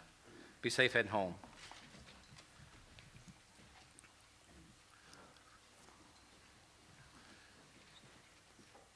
Next on our agenda tonight is redistricting. There may be some here that are interested in this, and so we hope to answer your questions here tonight. This has not been the easiest thing to do as a board member because you want to keep the kids and their families in all their schools. And knowing how the community's changing in our building and our numbers, we're forced to have to do redistricting at times. And I was just at Cub Run Elementary School where I believe they had 24 or 26 people register, young children register after the Christmas break. And so that's a lot of kids. Anyway, Dr. Shiflett, I don't want to get into that, but what I was going to say, please talk with your Board of Supervisor members if you're not pleased with all the growth that you see, especially in the District 3 area. So, Dr. Shiflett, go ahead. All right, thank you, Chairman Cross and board members. I just want to highlight some of the revisions to the redistricting plan. I'm not going to walk you through the entire presentation again, but I wanted to hit a few things. In particular, we had a work session, just kind of highlight the sort of maybe the timeline a little bit, how this all started. We had a presentation in October.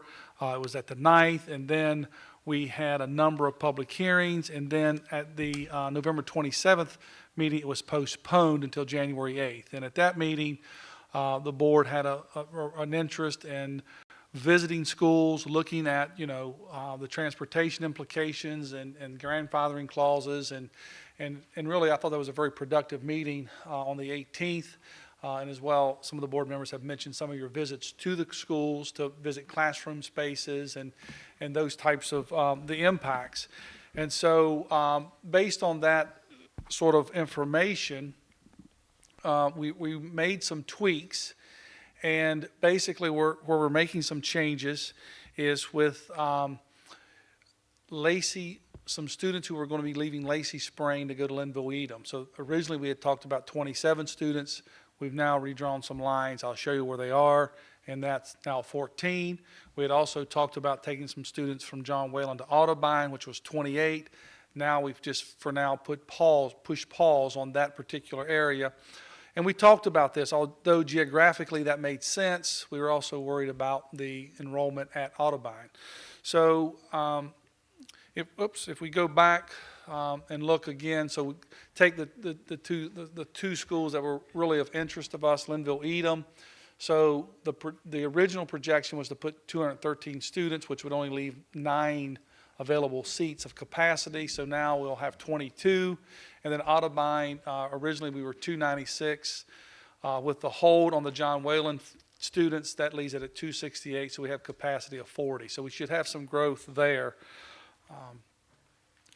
And then I'll just highlight very quickly these two spots. So scenario 2, Lacey Springs to Linville Edom, we redrew the line with Summers Lane, part of Summers Lane, Corey Lane, and Adair Way. So they're coming out of that. And so you can see the red line there that we drew. So the upper part there in that rectangle, Lacey Spring Elementary School, those students will remain, and then the Linville Edom Elementary Schools would be the other part there.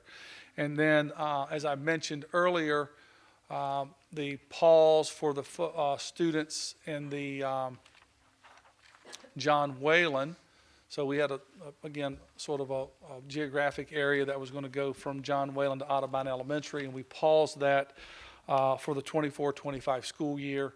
And we'll just have to, continue to watch what is the capacity of Audubon and how does it grow, right? Because one of our goals was to try to get a sustainable 2 teachers at every grade level in some of our smaller elementary schools like Falks Run, like Linville Edom, like Audubon. So we'll see, just kind of keep an eye on that and also watch the growth and the sort of the Bridgewater community and what becomes of that. And maybe we have to revisit this down the road, right? But for next year, we'll pause that. So those places. So next steps, if this, again, is approved tonight, we will send letters home to all families in the coming days that will be impacted by redistricting. So they'll know, okay, they get a letter from the superintendent's office saying you're in this area that's been redistricted. So families who we've already sent a letter previously, so this shouldn't be a surprise. We sent letters after the October 9th presentation. We'll also send out an email with a Google form, so families who would be impacted by the grandfathering, so they can determine, we need to know, right, which students plan to stay and which ones are going to go for staffing purposes, and then also potential child care requests. And I can already tell you, principals have been making plans to welcome their new students. They've just been kind of anxious to kind of get this finalized so that they can start, reaching out and making steps. So with all that being said, Chairman Cross and school board members, I recommend approval of the revised redistricting plan as presented to be implemented in the 2024-2025 school year with the option for rising 5th, 8th, 10th, 11th, and 12th graders to remain at their current schools if their families provide transportation.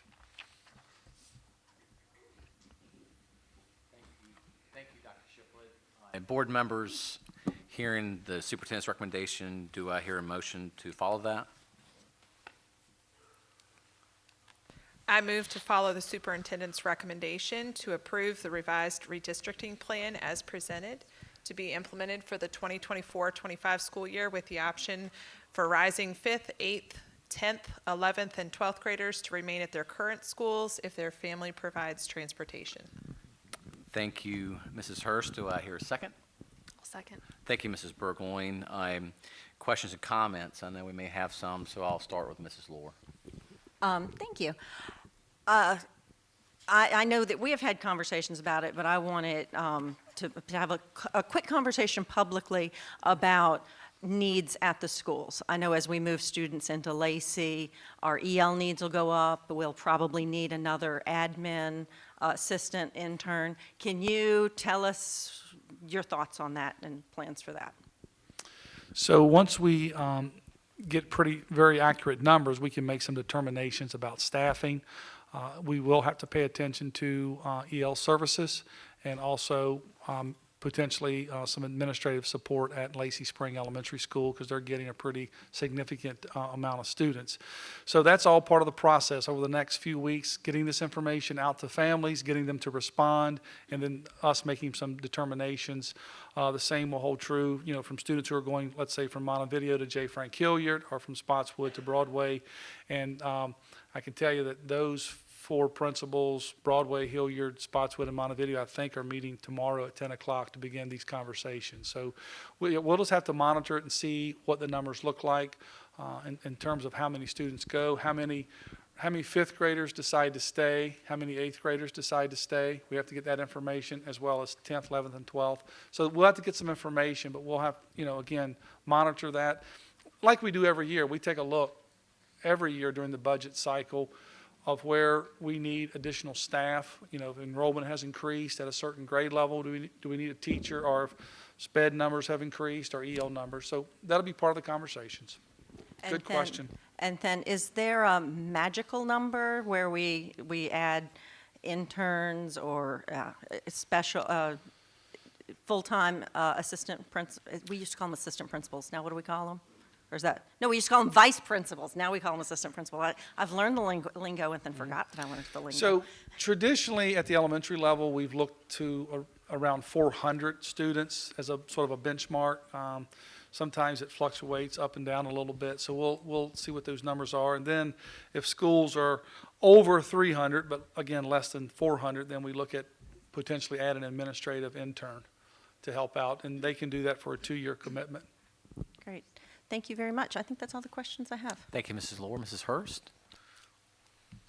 I just want to share that a lot of us have spent a lot of time visiting schools, trying to understand how the redistricting is going to impact these schools. I want to thank the principals for giving us the tour and spending time with us. In Rockingham County, our schools are truly community schools, and that is a beautiful thing. But it causes a lot of heartache when we start talking about redistricting.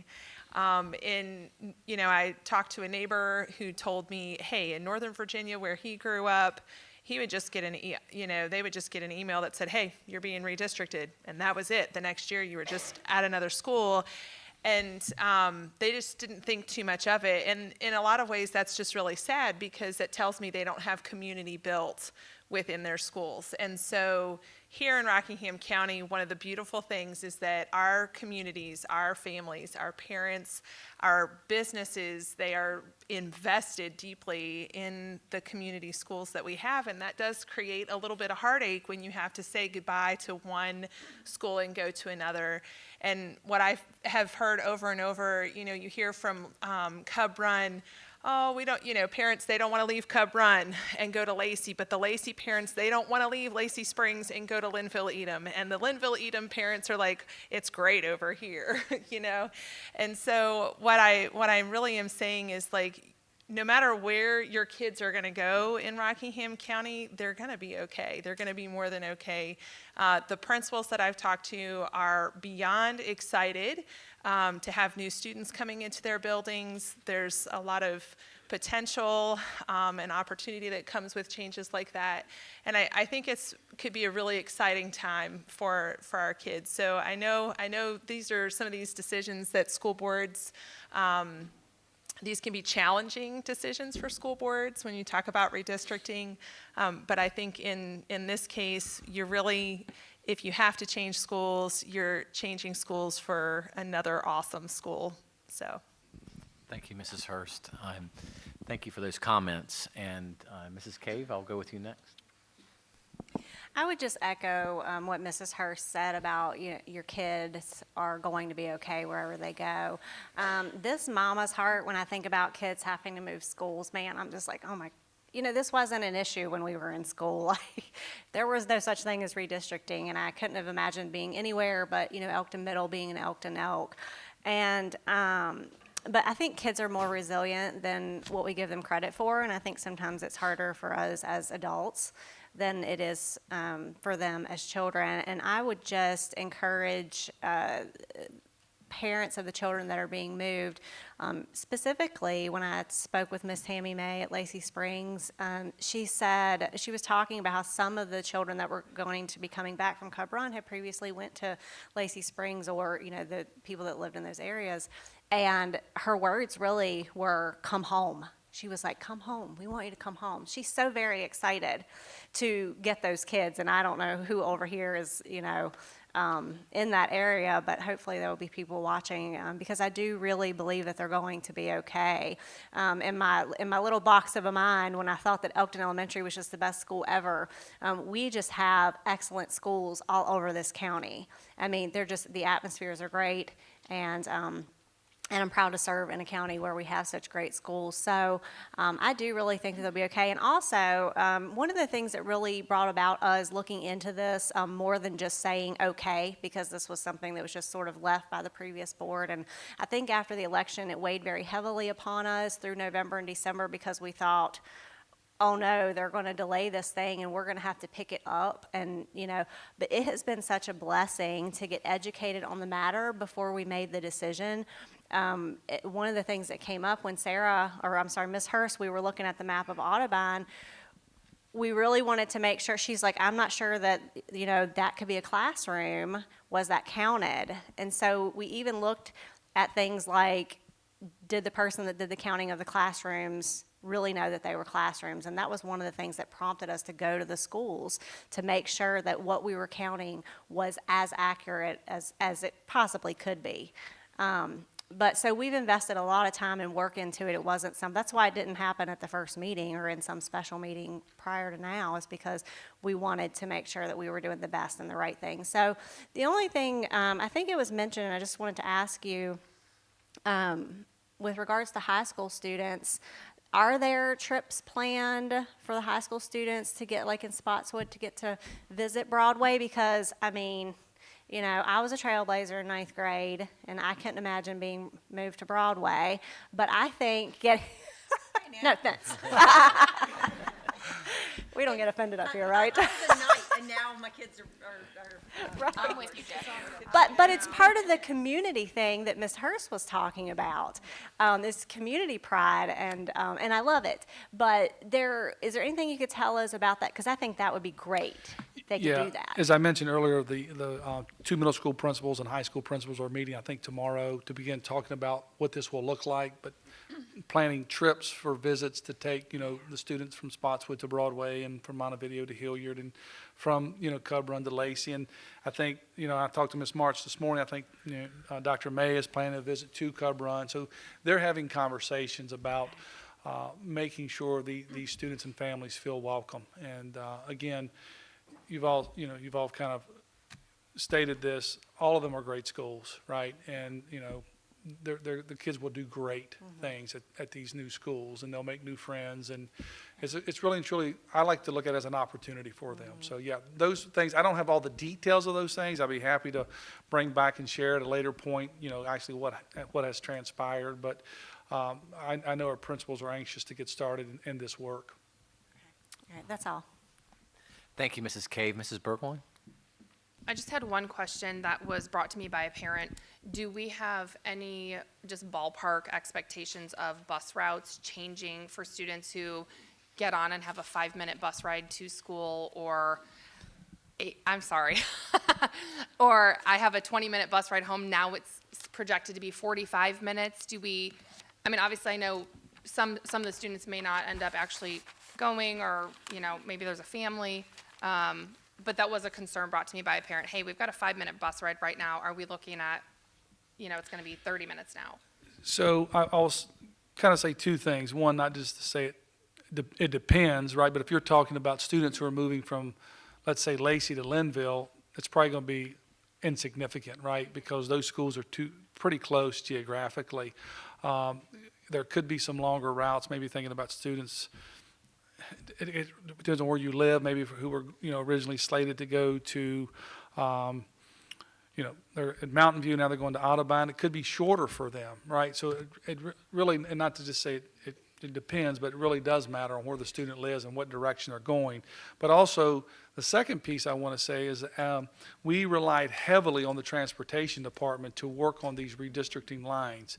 And Chris Sowers and his department, you know, spend hours looking at, you know, these routes, and they do take into consideration what the lengths of these routes would be. So I wouldn't say that a student would go from a 10-minute ride now to an hour and a half, right? But we try to keep all of them, well, I think that we'd like to stay under an hour, 45 minutes, 30 minutes ideal, but we also have a bus driver shortage. So thought I'd mention that while I was here. We'll work on that. Got a couple school board members are getting ready to get their license in That's March, what I think. understand, So yeah. maybe we can get 2 there. Maybe we can get more than 2. I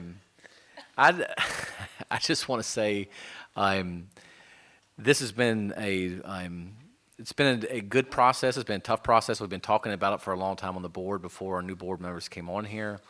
We were talking about this, but to be able to go out to all the schools that we visited, and I had the list before us, but there was a lot of schools that we visited and just met with the principal and looked at the school floor plan.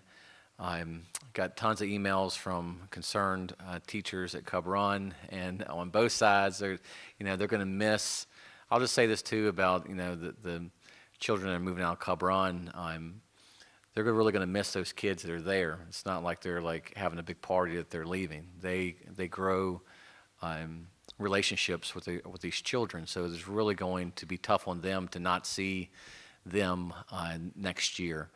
And Mrs. Martz and her team that are out there at Cub Run, and the teachers, thank you guys for all you do and how you love our children at Cub Run. But we were able to go to Folks Run, and we Audubon, like as we said, Lacey Spring.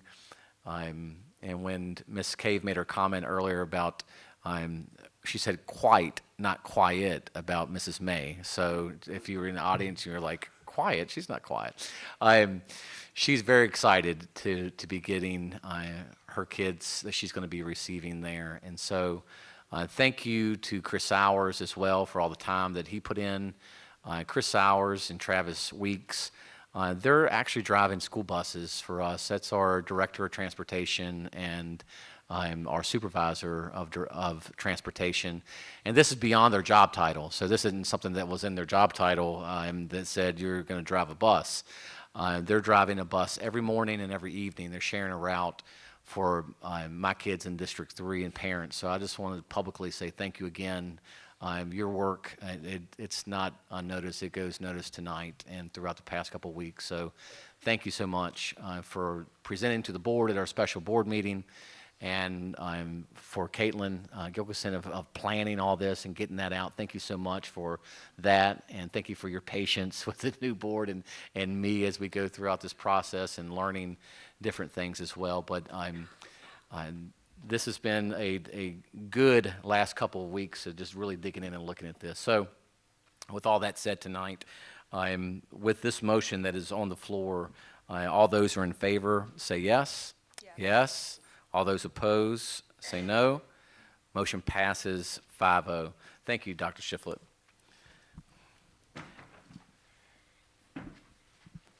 That brings us out of our action items tonight and into our informational items. And the first on the list tonight is food and nutrition.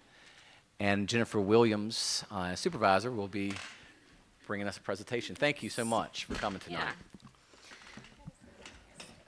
Just going to make sure. All right. Chair Cross, Dr. Shiflett, members of the board, I'm here tonight as requested to present on local foods in our food service program. Like you, the members of the board, I feel strongly about the importance of local food served in our school cafeterias. So tonight I'd like to share with you what we are doing in our program to serve local food, as well as an overview of our program to see how local fits into our entire program. So, can you all hear me okay? I'm right here. Okay. All right, so food and nutrition services at a glance. Just to go into a brief overview of our program. So our 119 employees serve about 3,700 breakfasts and 6,400 lunches daily. So a shout out to all of our hardworking employees across the county. And then a little bit more about our program. So Food and Nutrition Services participates in the National School Lunch Program and the School Breakfast Program. Through this federal program, we are able to serve nutritionally balanced, low-cost or no-cost meals for our students. For every meal that is served, FNS, so Food and Nutrition Services, receives cash reimbursement and USDA commodity foods. In addition to the number of meals that we serve, our reimbursement rate is based on the number of students who qualify for free, reduced, or paid meals. So we also must meet federal nutrition standards, federal and state procurement guidelines, certain education standards, and federal and state health and food safety standards. So with the funds that FNS receives for our program, where does our food come from? So I like to break it down into three sections. So first is our USDA commodities. So as I mentioned a moment ago, FNS receives a certain amount of funds based on meals served to spend on our USDA commodities. So these foods are procured through USDA and the Virginia Department of Agriculture and Consumer Services. So these are U.S. domestic products such as ground beef, frozen vegetables, frozen fruit, cheese, and chicken. Second is our DoD Fresh Produce Program. Yes, that does stand for Department of Defense. So starting this school year, we participate in the Department of Defense Fresh Produce Program. So instead of all of our designated USDA funds going to our commodities like frozen and canned foods, I've diverted funds towards this fresh produce program. And so each week our schools are able to order fresh fruits and vegetables through this program that are all U.S. grown with local options available weekly as well. And then third is going to be our purchase foods. So that's going to be, in addition to our USDA and DoD commodities, other foods that we purchase, so foods and ingredients that are not available through commodities. All right, so where does local food fit into our program? So I'm going to talk specifically about that and highlight our local purchases being made. So first off, last school year, I pursued purchasing hydroponic bib-style lettuce. From Portwood Gardens, located in Dayton. So rather than all of our lettuce coming from California in our schools, we now currently source this fresh, delicious, and beautiful lettuce from right here in Rockingham County. And then also, our milk is distributed locally year-round out of Mount Crawford. Seasonally, we purchase fresh apples from Showalter's Orchard in Timberville. So that's in the fall and as they're available through the winter. As far as purchasing other local produce, we purchase produce from Standard Produce located in Charlottesville. And then during the late summer and fall, we're able to purchase local produce through Standard, which come from the Shenandoah Valley Produce Auction, also in Dayton. So they've been able to expand their capacity to do that for our schools. And then we also are able to receive local produce local to the Mideast region of the country from DoD. And then just another little highlight of seasonal local foods. It's a little separate from our program, but something we helped facilitate. This year, the Boys and Girls Club at South River Elementary, they participated in a Fresh Veggie Series partnership, and that was with Vine and Fig Educational Outreach Program in Harrisonburg. Families in that Boys and Girls Club can receive boxes of locally grown produce each week with recipes, and that's from Rockingham County and Augusta County. More about local food in our program. In October, we always like to feature local food producers and farmers during this month, which is National Farm to School Month. This past October, we featured nachos on our menu with the ground beef sourced from Glendore Farms, and then bratwurst from Baker's Pork in Mount Jackson. The last two previous Farm to School months, FNS has featured local pork raised and processed by the TA Farm to Table class and the MTC Ag Production Technology class. And then local produce is also sourced to serve during Farm to School week and month. And then also throughout the year, some of our elementary schools especially, they have Ag Venture and Ag Days. So I've purchased from VPGC and 5A Meats, just as an example, for specialty meals at those schools to showcase those local producers. So then this brings us to the question, so, what are the barriers to local foods in our schools? Because, we would love to have more local foods in the schools. First off, one barrier is going to be funding.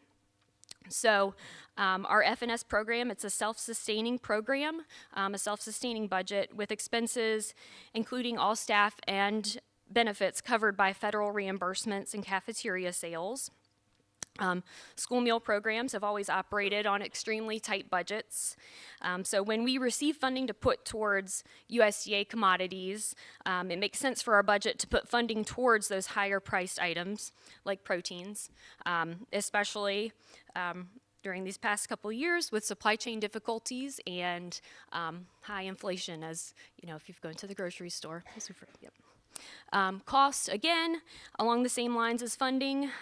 When we purchase local produce for Farm to School month, say from a supplier in the county or Virginia, sometimes this produce, it could be 3 times the amount of a similar U.S. sourced product. So when we can get a product of the same quality that is domestically sourced and is 1/3 the price, I have to make that decision guided by our budget at times. Another barrier is going to be transportation. Y'all have been traveling to the schools looking at redistricting. We have a very large county, 23 schools, and it's a full-time job to deliver to all 23 of those schools.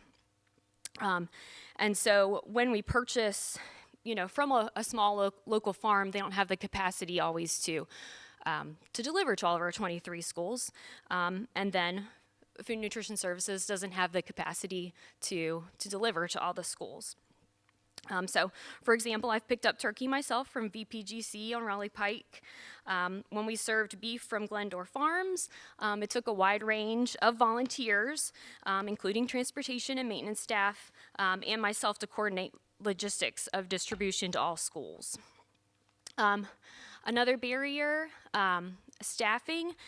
This is just to say when a new food item is put on our school menus, there's a lot of background work that goes into it. Putting on the menu, you have to make sure it meets our procurement requirements. Staff might have to be trained on how it's stored, what the food safety is on it.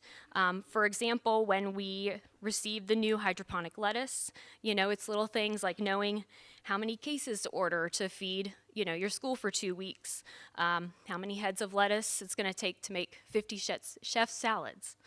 So little things like that just take time and preparation.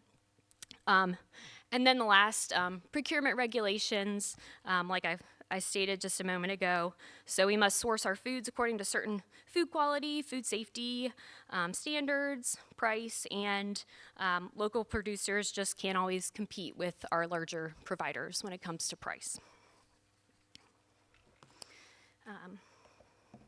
So those are just some of the barriers faced on bringing local foods into schools, not just with our programs, but programs across the country. But that's enough about barriers because I'm hoping to continue to expand local foods in our program and overcome those barriers. So for one, partnership with the Dairy Alliance, we are having milk dispensers installed at John Whalen Elementary and Folks Run Elementary. Milk dispensers, so students have cups that are then, they fill themselves and can be washed and reused. So to help our local dairy, sorry, I just completely lost that word there. Our local dairy farmers and industry.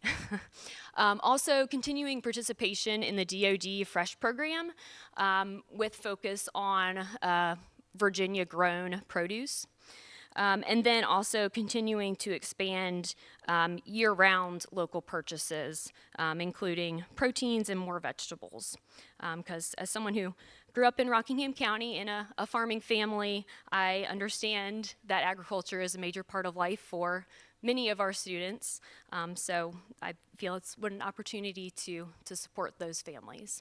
So that is my overview of local in our food program. So, thank you. Yep. Any questions or comments to have for Ms. Williams before she leaves? I just wanted to add, as a local farmer, I want to add that a barrier is traceability, because I am quite certain there is a lot of Rockingham-produced chicken and poultry in our schools that wasn't listed in this because the supply chain and the figuring out and the logistics, we just can't say, that came from Jackie's farm, but it probably did. So even when working with the big guys and using that leverage of cheaper products, it's still local. So thank you. Thank you for all the work you're doing on this. And thanks for feeding our kids. Thank you, Ms. Lohr. Any other school board members? We just want to, go ahead. I thought, no, I just want to say that this is going to be a priority of this board. And after talking about, we just want to do our very best to put our local taxpayer money back into the county and the valley, and also to have as much fresh food for our children as possible. So I was taking notes tonight. I want to get your presentation, saw some of the barriers that you talked about tonight, and hopefully the board can help with some of those barriers, as in transportation and funding and different things like that. But this is a priority for us as a board and going forward. So we will be talking to you more privately as well. So thank you for coming tonight, and thank you for this. Okay. We're not done with you yet. She's got a few I questions. thought he was going to let you go. What were the two schools that you said were getting the milk dispensers? John Whalen? John Whalen and Folks Run. And Folks Run. Yes. Okay. This may not be a question that you were prepared for tonight, so because it's not really about the local stuff. But I mean, are you well staffed? Do you cover that stuff, like the staffing in the cafeterias? Okay. I noticed the really nice picture of the lunch tray with the food on it. Are we using styrofoam in a lot of our schools? I noticed in the cafeterias, and I saw the other day that there was a lot of styrofoam being used, and I was just thinking, maybe I'm way off on this, but that it's going to No, be a lot of cups to wash, and Yeah, at those two schools specifically, they use the dishwasher, and Okay. so going through COVID, we had our Right. take-home meals, and then when students were back in schools, students were eating in their classrooms, outside, but we have been fortunate. Our staffing has improved this year. We still have some shortages and need more substitutes, but so we've been able to have more capacity to use the dishwashers, but we are still, when staffing, we still are struggling with substitutes, and when we can't find those substitutes, usually the dishwasher is one of the first things to go, and we do use disposable trays at styrofoam. times. do you have, you don't have to have it tonight, but do you have some costs on what we're spending on that, on styrofoam trays in the different schools? I could get that. Okay, thank Yeah. you. Yep. Oh, I do have something. Could you shut that back door, Miss Holloway? Thank you. Last year and at the beginning of this year, I subbed in our cafeterias, specifically at Linville, and the staff there, I'm sure this is the case across the board, but these ladies know every single kid's allergy, every single kid's unique preference on foods, and I'm just super impressed. So it was a lot. I mean, and Linville has a low amount of students. They were on it, every single kid. This person needs this. I'm like, I can't believe you guys remember all this. So I was very impressed, and I'm sure that's the way across the board, so. Go ahead. This question is just a part of me trying to get educated on this, so if you could just indulge me. The meat that we get, I know we talked about the local. Now, is that ordered, the bulk of it? Where does that come from? Because it used to come from Cisco, or some of our foods come from Cisco, but now it comes from where? Yeah, so right now, we are receiving our groceries from merchants in Culpeper. Culpeper? Yes. Okay. Yep. Not Richmond? Correct. Okay. Yeah. And was there a reason, how many years ago did that happen? Do you know? Were you here? Yeah. So we have to go out for bid. So we're in a food buying co-op with a couple other counties. So with Harrisonburg City, Augusta, Waynesboro, and Stanton. So we can have better purchasing power. We go out together, and so we put out a bid. And this year we had to put out our bid, and Culpeper is who received the bid. Okay. For merchants. You said this year? Yes. Okay, so this hasn't been going on. I'm asking you because, to be honest, I've heard a lot of complaints about the switch, and it's been from just random people all over. And I just, I want them to be getting the best food. Yeah. And I want to be, good with our money and, thrifty and all that, but I want them to have good food as well. So I just wondered what that was behind switching from Cisco when so many people said that the food was better. Yeah, we went through the procurement process. Yeah. They met our pricing requirements, and then yeah, they met the pricing requirements. so. Okay, thank you. Yep. It's an annual contract? Or It's- was it a 3-year contract? So it's a 3-year. Okay. Yeah, we have the. And we did that this past fall? Yes. So 3 years from now, we'll do it again in the fall? Mm-hmm. So, Yeah. okay, thank you. Yep. Is there, do you get feedback from the, your workers at the school on the quality, the standards of the food and what they think as well? Or how, are you able to get that feedback Yes. from them? Yeah, yeah. Yeah, I do. And I mean, it depends on the brand that the distributor is able to get at the time. Most of the brands didn't change when we went to merchants, but because of, the way that the food supply chain is right now, things do change in the middle of the year. But I'd be happy to go into it. There's a lot that goes into the procurement requirements and the bid specifications we follow. Absolutely. And, yep. Well, we'll be talking with you. So thank you tonight for coming and sharing this. Great. And thank you guys for all you're doing. Yep, thank you. Thank you so much.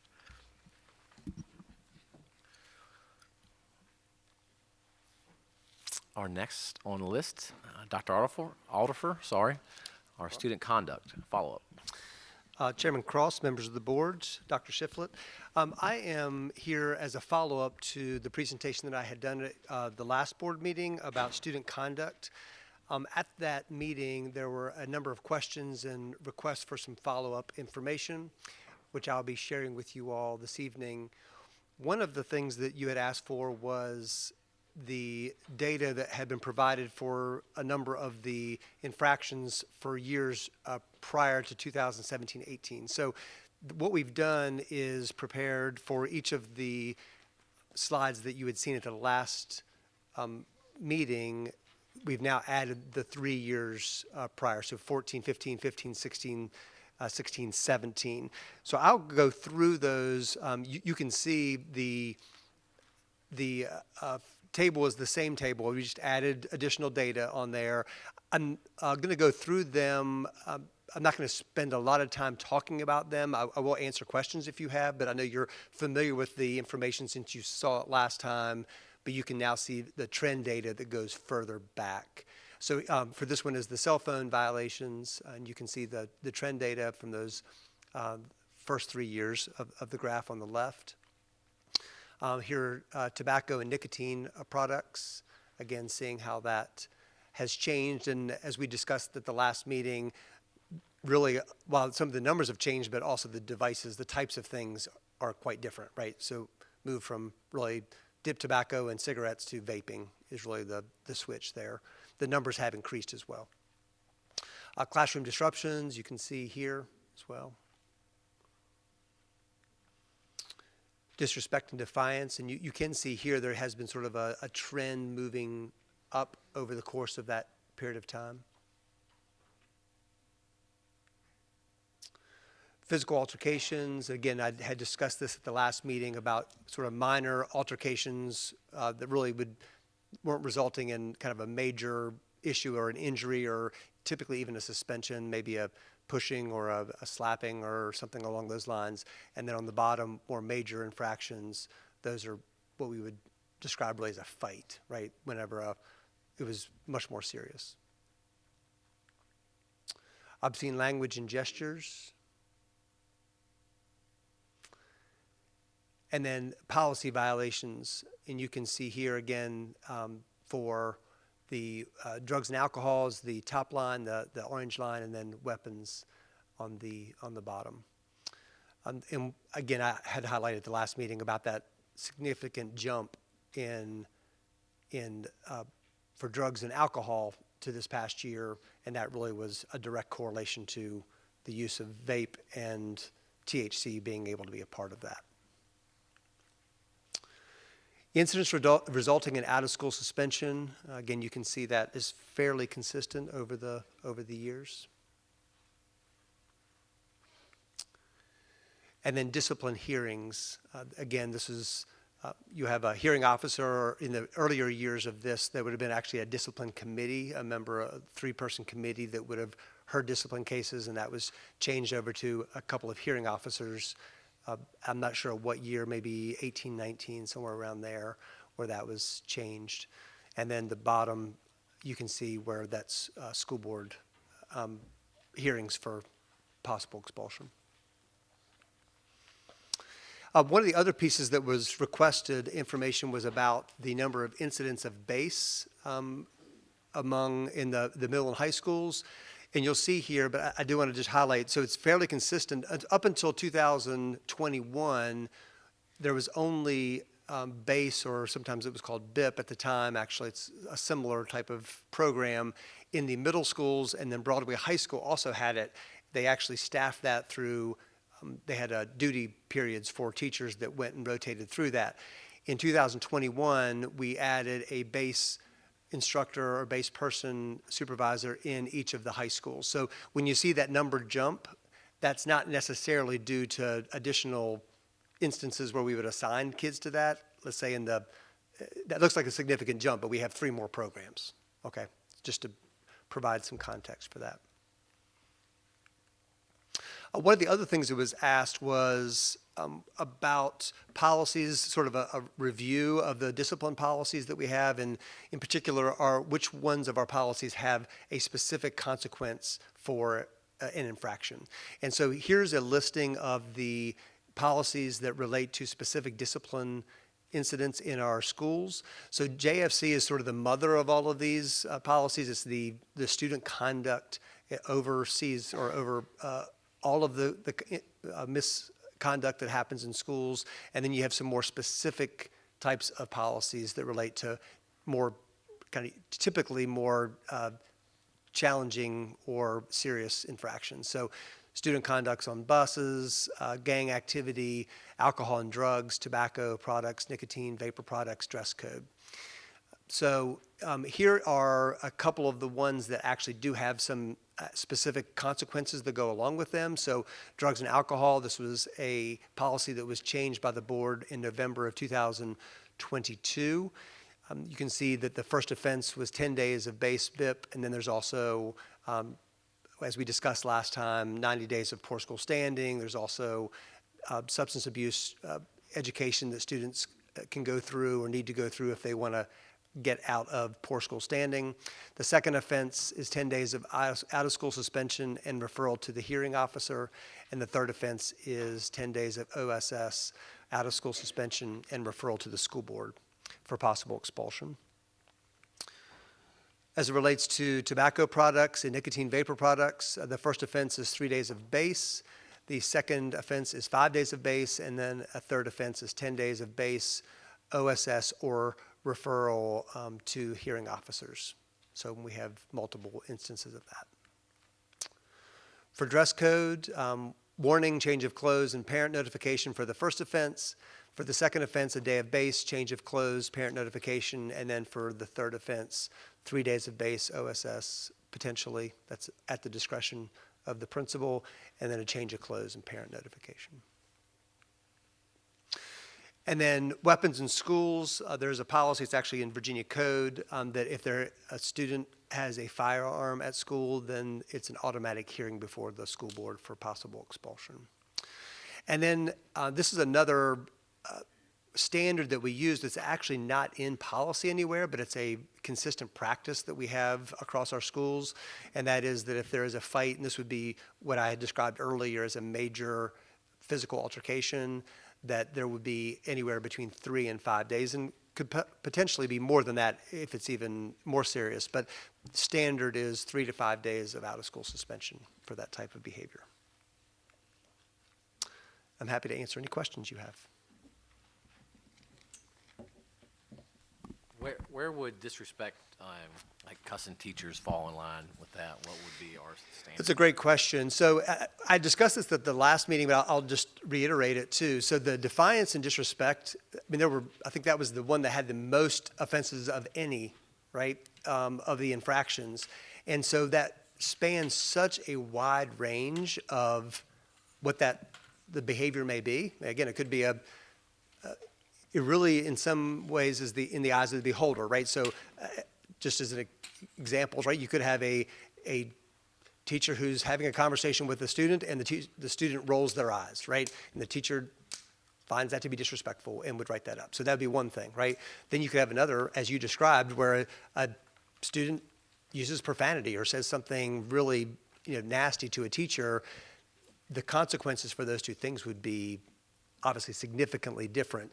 So what happens, and which is really a flaw in the system when you have people, right? We're working with individuals, so depending on the circumstance of that individual kid, that individual situation, what they said, it could be, again, anywhere from a warning to a multiple day suspension, depending if this kid had done this multiple times, it could end up with a 5 or 10 day suspension and sent to the hearing officer. So it really does depend, right? It's hard to categorize exactly what would happen in that situation. So right now, it just depends on the circumstances. If a teacher is, I'm not just saying if a student just cusses in front of the teacher, but Right. if a student cusses the teacher, and it just kind of varies of what might happen to the child or to the Correct. student. It does. It varies.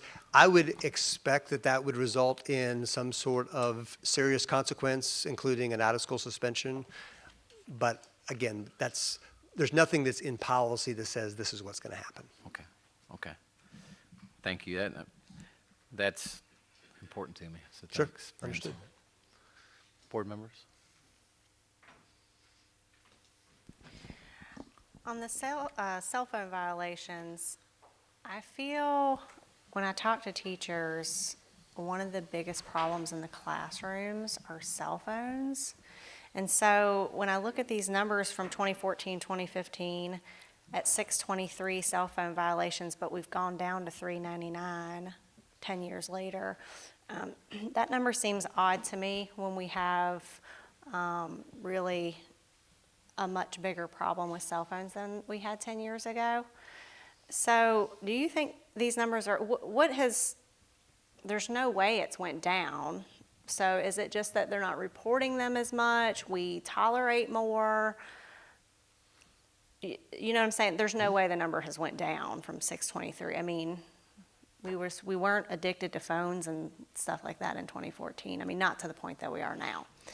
And so, and I'm not saying anybody did a bad job or anything. I'm just saying I wonder if we tolerate more, that's why the violations aren't being reported, or what is it? Do we have a problem with cell phones in the classroom? So I have an answer to your question about why it's decreased, is that the interpretation of the policy has changed over that period of time. Okay. In fact, I believe the actual policy even changed to allow kids to have access to phones during the day and during non-instructional time. So it used to be that students were not able, cell phones were not to be seen or heard during the day, throughout the entire day, at middle and high school. And then there was a change in which students could then have at the high school level, could have their cell phones during non-instructional time. So they could have them out during lunch, they could have them out before school, they could have them in the hallway between classes. So when that became something that was permitted, Right. then you no longer have that happening as much, right? Okay. Mhm. So that's why the decrease. Now, there was a change that was made in the last year, I guess it was the beginning of last year, where we said that at that point, we weren't allowing it during instructional time at all. So even teachers were allowed to give permission for kids to have it. We said that we're not going to allow that to happen. So that is a change that was made. I still would tell you that it is being enforced inconsistently in classrooms. And on the discipline hearings, am I reading this right? Is this only 5 went before the school board? Is this for the whole county, That's correct. for the whole year? Correct. Okay. Mhm.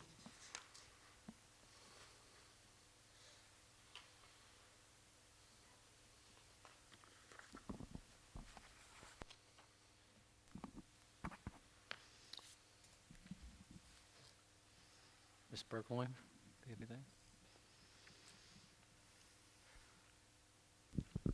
As far as the cell phone policy goes, this is something that I talked about a lot when I was campaigning, things that I had seen personally in the schools, that cell phones were everywhere. And as we're talking about it, I see lots of staff going, yeah.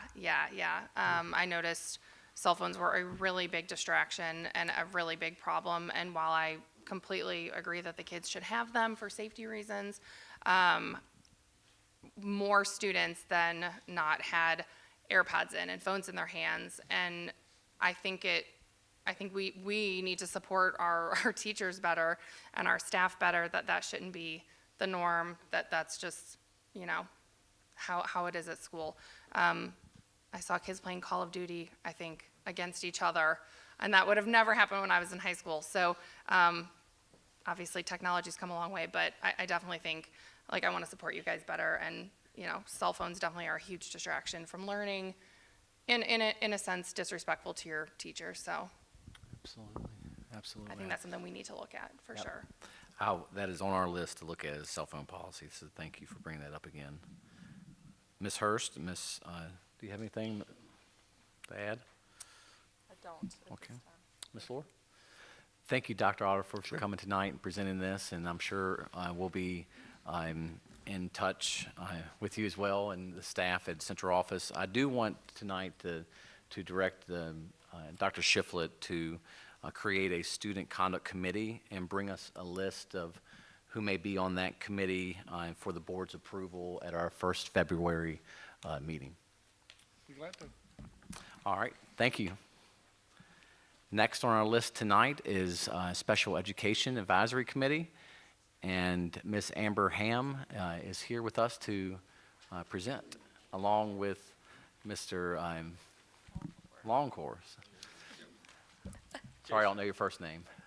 Jason, thanks for coming tonight. Thank you for being patient.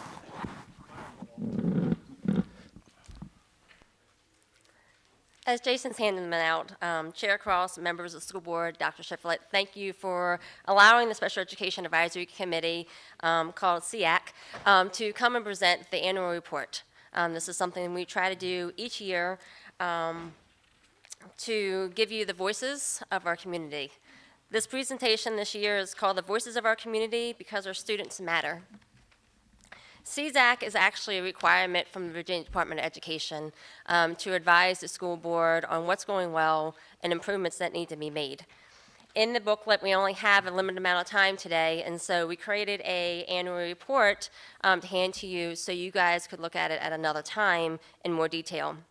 In the white, you're going to see what is CZAC, the purpose of CZAC, the CZAC leadership and membership, CZAC dates that you're more than welcome to attend, the number of special education students in Rockingham County Public Schools, the number of special education students Rockingham County has based on the levels, which is the elementary and secondary level, the number of students based on their primary disability, and then also to let you know that we are currently going through a state audit, which hasn't been done in many, many years. The annual report has several different sections. The first one that you're going to see is going to be in the kind of orange, pinkish. It's information on the Special Education Advisory Committee. The second one, in I guess it would be the blue color, is actually what we gave when the superintendent, we were looking for a new superintendent. CZAC was invited to talk to the firm on what CZAC thought we needed and some of our unmet needs, and so that is a report that was given to them. Then we had the 2004 Special Education Satisfactory Survey and the 2004 Special Education Caregiver Satisfaction Survey. Some of the things I want to point out with the information from the Special Education Advisory Committee, we meet several times a year, and so these are voices of parents, educators, and community members and agencies. I'm going to highlight just a couple. You guys can read the rest. You know, first of all, Rockingham County Schools has exceptional educators. They are hands down the case managers. They love our children. They serve our students. And so that is the top, resource in our school is actually the staff members. We are doing things, Rockingham County is doing things like the SPIRE and the iSpire program, which is a reading program for special needs students. We're utilizing a unique learning system that actually helps the lower curriculums actually come up to the age-appropriate level for students. We're conducting MANT training, improving accessibilities in schools and ramps in our schools, virtual training, the unified basketball, the Young Life component prom, transition nights. Rockingham County is partnering with JMU to increase our actually staff that want to be teachers, and so that's a cohort to increase that. So there's lots of different things going on. I want to welcome Jason, who is the current past chair of CZAC, to share his experience with Rockingham County Public Schools. Thank you, Amber. Good to see everyone. It's great to see that when I first started this, I was actually the first parent that has ever presented to the board, and the board was made up of completely different folks back then. It's been a long ride. I'm actually represent District 5 now for the state. I was asked to go up and be with the Virginia Department of Education for the state SEAC. I told Amber when we talked about this, she's doing a great job. I didn't see this report. This was a dream that we had when we first started this. Perspective I have from going up to the state now is that we've come a very long way and we have a very long way to go, but so does everybody else. I told her, when we talked about presenting the board, I was like, just end on a positive note. I was like, it's always going to be, it's very hard, talk about different things and unmet needs and the balancing of money and who does what and where goes why and what's more important. So end on a positive note. So I told her, I'll end on a positive note. So I can tell you that many years ago, when my son was diagnosed with autism, we started off with Dr. B at, good old John Whalen, and didn't know what to do. There was no program. And I got involved in SEAC because I found it by accident, actually. I was looking for something else, and I called and said, hey, I dialed the number they said to get involved, and Scott Hand answered the phone, and I'm like, Scott, aren't you what is this, what do you do? And then I got involved that way. Through the years, I can tell you now that our son Ben, who started off John Whalen, is graduating from TA with honors and is actually going to Bridgewater College, something we never thought would have happened, ever. We didn't know if he was ever going to even speak. So that's thanks to Rockingham County Schools and the programs and everything that's been involved and all the great teachers along the way and all the great board members that when I was up here welcomed me, brought me into different things, and now Amber, that's what Amber does now. To the parents, I would tell you, get involved. Be involved. The best advocate for your child is yourself, and I will tell you that I had many parents. I know it's hard. I know it's hard to do these things. I worked in downtown Washington, D.C., and I still made it here. I would leave and take half a day off to be here for my child. And it's going to take a lot of work. I know that the schools work very hard, but no one will work harder than you. And that's what I want to say is I just want to thank everybody. I can't wait to have a graduation. I told Dr. B years ago, when Ben graduates high school, you are coming with me. You have one of my tickets to his graduation, and we're looking forward to doing that. So that's kind of how I wanted to end it. So thank you. And we just want to share, some of the successes, that is happening. And that is because of the partnership between the parents, advocating their time, and also the exceptional staff members that we have. Some of the things, I just want to highlight as far as unmet needs and improvements. One thing is, it's hard to be an educator, but federal law says that we have to educate students to the maximum extent appropriate. Children with disabilities are educated with children who are not disabled, and special classes separate schooling or other removal of children with disabilities from the regular educational environment occurs only when the nature of severity of the disability of a child is such that education in regular classrooms with the use of supplemental aids and services cannot be achieved satisfactorily. And so this is the challenge, that a lot of educationers have, as far as, one of the things that they say is limited funds needed for therapeutic and educational supplies. And so, you have about $17,000 for supplies for elementary schools. You have about $30,000 for secondary schools, which is your middle school and high school. A lot of those funds, they're funding Aspire programs.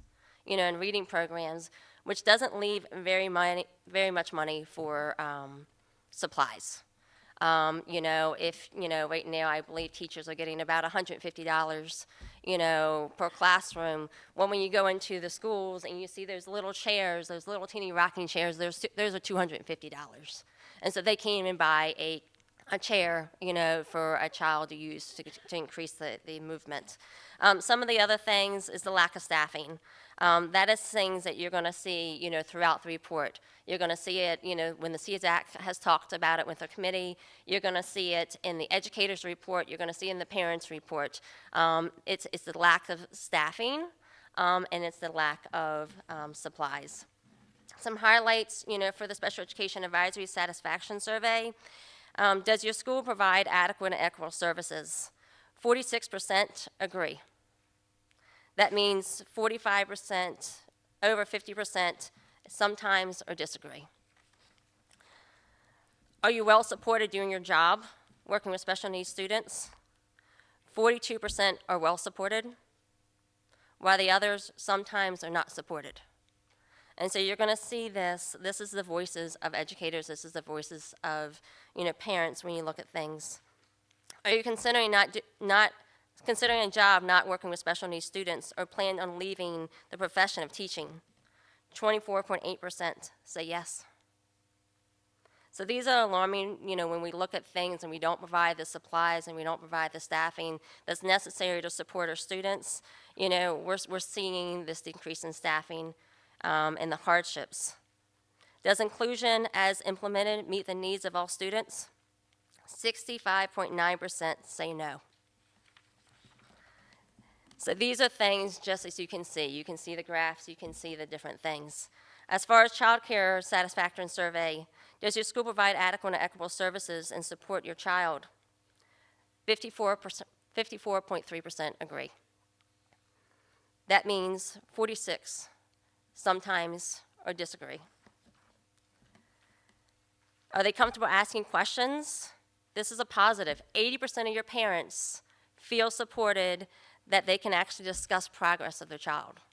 That actually that is more an increase if you look at some of the state things for Rockingham County, that actually has increased, which is a benefit. That means teachers are actually meeting with parents. Have you had a special needs child for whom services were not considered due to the lack of staff, resources, or equipment? 25% say yes. Is your child's playground equipment equitable and accessible for special needs students, especially considering wheelchairs, elopement risk? 28% say no. So these are things that you will see, throughout this report. But the main thing that you're going to look at, I can keep on going with just different things, but you can read that. And I'm more than welcome to, have coffee with you guys or discuss this further. But as a conclusion, Rockingham County Public Schools have wonderful students and exceptional staff.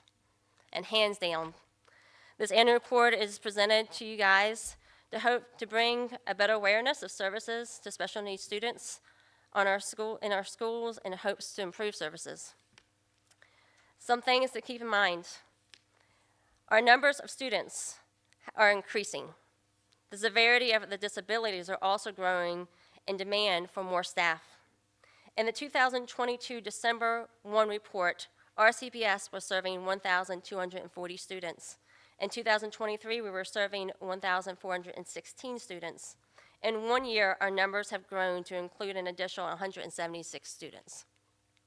This is actually a significant increase. The state is actually projecting a 16% increase in special needs. So I'm asking the board to reconsider and to fund what is going to be given to you completely, but also to actually look at above and beyond the budget that's going to be submitted to you, the needs. Because I feel that this is actually based on the data that we have. We still need more staffing. We still need more supplies. And if not, those students are not receiving adequate or equitable services. And also, you're putting strain on our staff. This is also not only special education staff, but our general education staff. Because if they are having to a compromise because of the staffing and the lack of staffing for special needs students, then everybody, all students are compromised. So I am asking the board to reconsider to increasing the budget and the resources for supplies for the 2014 or 2024 2025 survey to serve our students with adequate and equitable services. And again, I want to make sure that we're not pointing fingers to the educators, that, that they're not, things are not being done because I don't think it's their fault. I mean, they love our students. They want to provide the best. A lot of educators are leaving because they're not getting the support needed. They're not getting the staff. They're overwhelmed. They continue, the reports and everything is just overwhelming. And then you have to still sit back and you have to serve the students during the day. And so there's just not a lot of things. So, I would ask that you increase the budgets to support the educators and not to point fingers at them, because really, it's really the lack of resources that we're giving them to educate our students. Do you guys have any questions? Good. Thank you for putting together this report. This is awesome. It's got a ton of information in here. I'm a little bit curious about the special education educators satisfaction survey.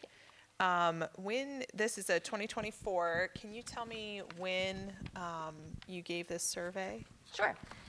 So I did it, I want to say I did it last week. It was a Okay. very quick Hey, survey. So it's current. It is Okay. current. Okay. I did it last week. This is like really, really not like the 2023-24 school year. This is current. No, Yeah, this right is current. now. This was Okay. last week. Okay. The and, survey deadline ended on Thursday. Okay. Did you survey full-time staff, part-time staff? My understanding is that it went out to all staff. Everybody? Correct. And including assistants? That is my understanding, yes. So this is kind of like the whole gamut? Correct. Okay. It's good information. Thank you. You're welcome. How much participation did you have from this? Do you know? We had about 130 educators. Okay. And about 35 parents. Surveys in general, you only get a snapshot. And I'm more than willing to open it up to survey longer. If educators, want to have more time to do this, that I'm more than welcome to do that. But that's about how much, even on state surveys, that's about how much we get in parent response. Right. I would love for this to be done, the same questions sent out, I don't know, 6 months, a year or whatever, just to see if those numbers change, if they increase. But I thank you for doing this. If you are not passionate about special education and you talk to Amber Ham for 5 minutes, you will be passionate. So thank you guys for doing this. You're welcome. Any other questions, board members? I'd just like to add, again, thank you for doing this. And I feel like that number, I think it was about 35 educators are considering leaving Rockingham County Public Schools as special ed teachers, and that's very concerning. And I will also note that, again, tonight, I was pulling up and looked at our personnel, and we, again, have special ed folks on our list that are going to be leaving us, and that happens every single report. I feel like I feel like I'm constantly saying, oh, there's not somebody else in special ed. There's somebody else in special ed. So, and the answer traditionally has been, it's really hard to be a special ed teacher, and they burn out really easily. So we as a board do need to find some way to support them better, and also just thank you to everyone who is a special ed provider, and thank you to everyone who's working with our students, and thank you to Ms. Ham for bringing this up to our attention. And I just want to clarify, you had mentioned 30-some, educators. That's 30-some educators at 130 response. So that number is, you need to look at more the percentage, versus the number. Thank you so much. Thank you Well, so much. it sounds also like we need more, and we're going to have less. So it's 35 is significant. We're having problems finding 3. So, Correct. and we have a need for, I don't know, we have a need for a lot. Correct. So, but thank you. Thank you. Thank you so much. Next on our agenda tonight is budget planning for the 2024-2025 school year. And Justin Moyers, you're looking good here tonight. Thanks for waiting. Good evening. I'm excited to talk budget with you all this evening. Let's do it. That's right. So Chair Cross, members of Yes. the board, and Dr. Shiflett, this 7-Eleven. evening I will present to you a listing of all budget requests for the 24-25 school year. Each of you has a notebook that I've set at your table tonight. This will have all the information, the summary, and the detail of all the budget requests. Tonight, we'll just go over the summary, and then you'll have the detail to look back at another point in time. Yeah, I think Mr. Cross's might be in front of Dr. Shiflett's. Do y'all have them? Okay. And so we'll go over the summary this evening, and then you'll have the detail to refer back to later. As we go through the summary, please remember this is all requests. So we have not pared this down to match up with our revenue. These are all requests that we're going to get tonight that I'm going to show you this evening. In the next couple of months, we'll go over the projected revenue to compare it to our total expenditures. So the first tab I'll have you turn to this evening is the expenditures tab, and the beginning of the sheet's going to look like this, what's up on the screen.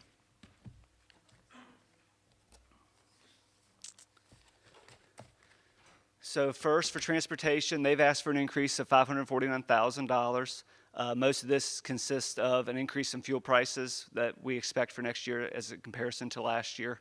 Additionally, an increase in supplies, especially when we're fixing buses. The cost of those, of the parts has gone up. And then just the cost of buses in general, and they're asking for a few additional buses than they have for in past years. Maintenance has asked for an increase of $783,223. Most of this has to do with utility increases, gas, electric, and then also just the cost of doing projects has also increased, as you would well know. The instructional department, they have asked for an increase of $644,600. This includes EL textbooks, additional software, regional program, which is who we partner with for special education, and also CTE programs. Academic support, they've asked for an increase of $185,945. Most of that increase is in technology for the division. MTC has actually asked for a decrease. And the reason for this is because the percentage of our kids compared to the city of Harrisonburg has actually gone down. So last year, our percentage was 82% of kids at MTC were Rockingham County residents or Rockingham County students. Next year will be 80%. So although their budget's going up, what we would have to contribute will go slightly down next year. Administration, the budget stayed flat. The next section, the first thing you'll see is a salary increase. So in the governor's proposed budget, he proposed a 1% bonus. In lieu of a 1% bonus, we could also provide a 1% raise. We have put in here the cost of providing a 1% raise to employees, and also the 2% raise that was received in January. I need the difference for next year to pay for that for a full year. The other increase that you'll see in this section is health insurance. At this point, we've estimated a 5% increase. We are self-insured, so that number, we're still not positive yet that that's going to be the case, but I'm trying to be conservative at 5%. If you go to the next section, so ESSER 3, the TSS grant, the ventilation CSL FRF, and the IDEA 611 ARP funds, those were all COVID federal money.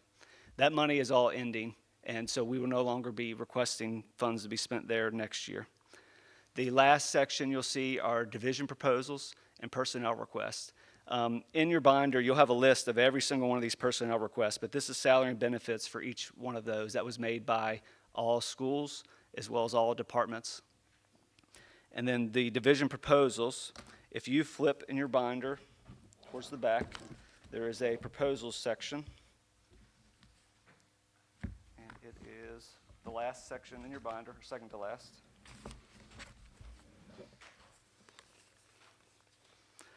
We did something a little bit different this year. Usually it's division-wide proposals. This year we have division-wide proposals as well as the school board proposals when we met with you all individually over the last few months. So the school board proposals that are in this budget for next year are 2 resource officers at elementary schools. After talking with the sheriff and their staffing needs that they have currently, he felt 2 was what they possibly could get next year in the budget. A safety manager position, 4 mini buses at middle schools, an increase in teacher salaries. That's something that you all have expressed to us that you have a desire to increase teacher salaries. I don't have an amount in there yet because we haven't discussed specifics, but it is something that is included in school board proposals. The other items are an increase in supplemental pay scales up to 25 years of experience, which includes our coaches. That's something that you all have talked about with us. Lights at the Spotswood High School baseball field, and an athletic director supervisor. Then we have division-wide proposals that have come from the superintendent's office. These include an increase and an improvement of the mechanics scale, an increase in hourly sub rates that are currently at $13 an hour to $14 an hour, and this is just to make sure that we stay in line with minimum wage. 4 school resource officers at the middle schools. So our 4 resource officers at the middle schools have been grant funded. That grant funding ends this June. So we will need to pick that up in the local budget starting next year. And then also an increase in the mileage reimbursement rate that we pay employees when they're driving their personal vehicles. The next thing I want to draw your attention to is the total. So in total, you'll see that we have almost $185 million of requests. Last year, our total budget was $174 million. So that's a $11 million, roughly $11 million increase. The other thing I would like to mention to you all is, so these are all the requests that we've had. What we'll do next is we'll look over the governor's budget at the next meeting to discuss what funding looks like from the state. And to be honest, the funding from the state does not look very promising. So we are funded from the state by what's called the composite index, which is the locality's ability to pay. So in the past 2 years, let's say it costs $100 to run the school division. The state has said locally we could pay $36 of that. Starting next year, they say we can now pay $43 of that, which doesn't seem like a large change, but when you're talking about millions, we are losing about $4.5 million from the state next budget year based on the governor's budget. Now, the House and Senate versions we have told will be better, but I don't expect them to be good enough to meet that. So we already have $11 million of requests, which is typically, we always have more requests than we can fund. However, we're starting from below zero just to get back to baseline for next year. So I just want to keep that in the back of your mind as we're working on our budget in the next couple months. And we'll work together and we'll get it going, but I just want to give you a heads up. So I'm happy to answer any questions that you all may have. And Justin, thanks for bringing this to the board's attention tonight, and I know that we're going to be working 2x2s in this area, just going through the budget as well and seeing what's in there, what's coming off, and how we can help those who have requested what they need in this year's budget. So thank you for the update. You said also we're losing $4.5 million from Yes. Richmond this year? yes, and that doesn't count. There's some things we have to add next year that we don't have this year. So that number's, it gets higher. But yes, we're losing $4.5 million funding from the state. That's correct. Okay. Board members? And you have a lot to digest. Yeah, no, so we we'll have a have- lot more discussions. Yeah. Yeah, But yeah, thank you. be happy to answer anything you'll have. So Thank you for presenting Yep. tonight, and we Thank will you. be in touch. sounds good.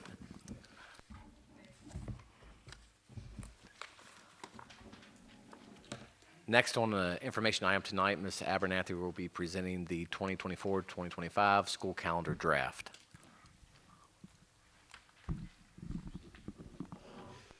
Good evening, Chair Cross, school board members, and Dr. Shiflett. Thank you for giving me a few minutes of your time tonight to share the first draft of the calendar proposal for the 2024-2025 school year. And you should have the calendar there in your information items to view.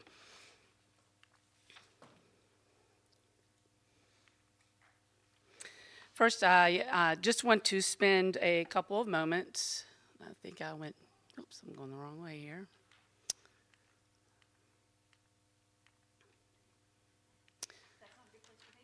let me go back. Sorry. Okay.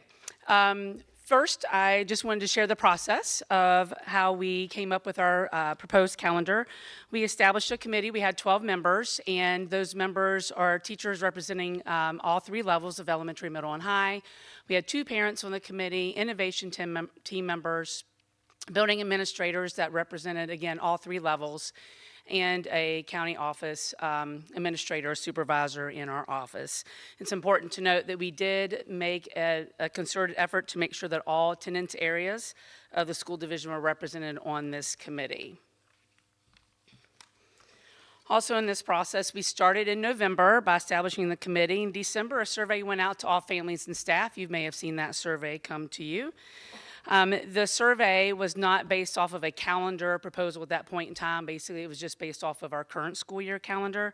The committee reviewed 1,500 and almost 50 responses. It was a lot to take in and a lot to look at, but was very informative in receiving feedback from our family members. We also collaborated with the Harrisonburg City Schools, as that's important with our MTC students for alignment with them. Also, we have many families that may live in the cities. We may have parents who will work in Rockingham County but have students in Harrisonburg City or vice versa, so that's important for alignment there. I believe right now there's 2 days out of the entire calendar that don't line up, but otherwise it's really, really, really close. We're really pleased with the work we've done with that. Of course, we're here presenting tonight to the school board for your first draft. We'll solicit additional feedback from families and staff, and again, we'll come back to you all again at the next meeting for review. Here's a list of survey questions that went out to all of our staff and families. As you're looking through those survey questions, I'll share with you from the respondents, 63% of the respondents were parent or guardians, 22% were staff members, and 15% identified themselves as both the parent and guardian and a staff member in the school system. Also, the length of school year was one of the questions. 57% said that it was just right, that they liked the length of the school year. 37% of the respondents said it was too long. 4% said it was too short, that they'd like to have more days in our instructional time. So some of the comments that received in the feedback that we did receive as to how we developed our calendar is that there were too many work days in August. So right now we have 7 days in our current calendar, so we went back to 6 for that, for the proposed calendar for next year. We saw a lot of start after Labor Day and finish before Memorial Day. That'd be really tough to get in our instructional hours if we did that. Also, 2 weeks off at winter break. Quite a few respondents about we have a very diverse community, so we need to be looking at other holidays in our calendar. We also saw some Mondays after the Super Bowl and the day after Halloween were some of our respondents. So I kind of understand that as well. And the whole week of Thanksgiving. I will say that we really looked at trying to give the whole week of Thanksgiving off and looking at attendance rates for that Monday and Tuesday of Thanksgiving, but it was really difficult, again, to get in those instructional hours. If we try to do all of those things that were listed, like we would be in school maybe 100 days, right? So something has to give somewhere. But it was really great feedback that we received from our staff and our community. Just a few details for you as you look at the calendar. August 7th and 8th are days for our early career teachers to meet with our instructional coaches. And our early career teachers are those with 0 years experience to make sure they have the support needed coming in to be successful, coming in straight out of college or obtaining their degree. August 9th would be a new teacher orientation for all new teachers to Rockingham County. August 20th would be the first day of school. Again, we got 6 days of teacher work days instead of 7 like we've had the last couple of years. June 5th would be the last day of school. This gives us 197 designated days out of a 200-day teacher contract. So those 3 additional days that are not contracted in the calendar are considered for time that we know teachers put in at home with grading and lesson planning and those types of things. So there's 197 designated days out of the 200-day contract. Of the 197 days, there's 176 instructional days. There's 21 work days in service or professional development days, and those are broken down to 9 teacher work days. We know teacher work days that are very important for our staff to have that time to work during that particular school day. 8 school-led or division-led in-service days and 4 professional development days. Professional development days, as teacher work days are very important, professional development with certain areas do require professional development from the state, like our VPI, the preschool initiative requires 15 hours of professional development each year. The Literacy Act will have to continue professional development with our letters program. That's been very successful. We're in our 3rd year of that. We are required to do MANT training for new folks as well as recertification. And then we have to administer and give a lot of CPR and first aid in services to our special ed folks, our assistants, bus drivers, our BSAs, our level 2 paras, and also Dr. Bentley and her amazing special ed staff just completed our special ed audit. We are looking forward to our results from the state on that, but just as any profession, there's always room for growth, so we're anticipating needing some time for that as well. Also, there's 2 parent-teacher conference days, and there's 21 no school days, which includes holidays and 2 weeks off for winter break and 1 week at spring break. So I know 2 weeks off at winter break was probably the biggest thing of feedback that we really got from folks because of the way December 25th and January 1st fall, they're on a Wednesday. And we figured attendance for our students and our staff probably would not be very good if we came back on a Thursday and Friday of January for the 2nd and 3rd. So what we did, the next part, there's 3 flex teacher work days. Right now we have two flex teacher work days in the calendar, and we have had for a number of years. But because we went from 7 days at the beginning in August of teacher work days or in-service days, we've cut that back to 6. So we have given them that extra teacher flex day for them to work. So they can spend those 3 days working anytime between August 1st and the 9th. And we saw a lot of feedback about having a teacher work day for them to come in to get ready for students after the winter break. So that's going to be a flex day for them to come in on that Friday the 3rd if they just want to come in, and maybe they need a break just to get into the building too for after a couple weeks, and for them just to get prepared for students on that coming Monday. This is just a copy of the calendar, and if also with this presentation we'll share with you, you can click on that link and you have access to the calendar as well. And next steps, again here tonight presenting to the school board.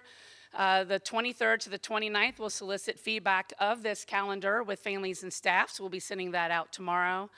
On the 30th, I'll share the feedback with the committee. February 1st, our committee will reconvene to review the feedback and consider changes. And then on the 12th, I'd like to bring back another draft to the school board for possible approval consideration. So do you have any questions at this point in time? Yes. So is that the next school board meeting? Yes. Okay. We might need a little bit more time than the 12th. If you want to go to the next one, we can do that too. Yeah, we may. Absolutely. We may push it back. Of to course. We definitely want to hear back from our teachers on what they're saying as well. I know you did a survey, but I would like it to open up to them if they would like to come speak, send us emails, give input on this as well. So on the PLCs that we gave as work days this year, how many were on the calendar for this past year? Do you recall that? For this current year, there were 5 days. Okay. Next school year, we have 4 days listed, and they're the ones colored in green on your calendar. And they are listed as a school-led or division-led professional development day and teacher work day. So those days are split. So it wouldn't be a full day of professional development. It would be a half and half day for those 4 days.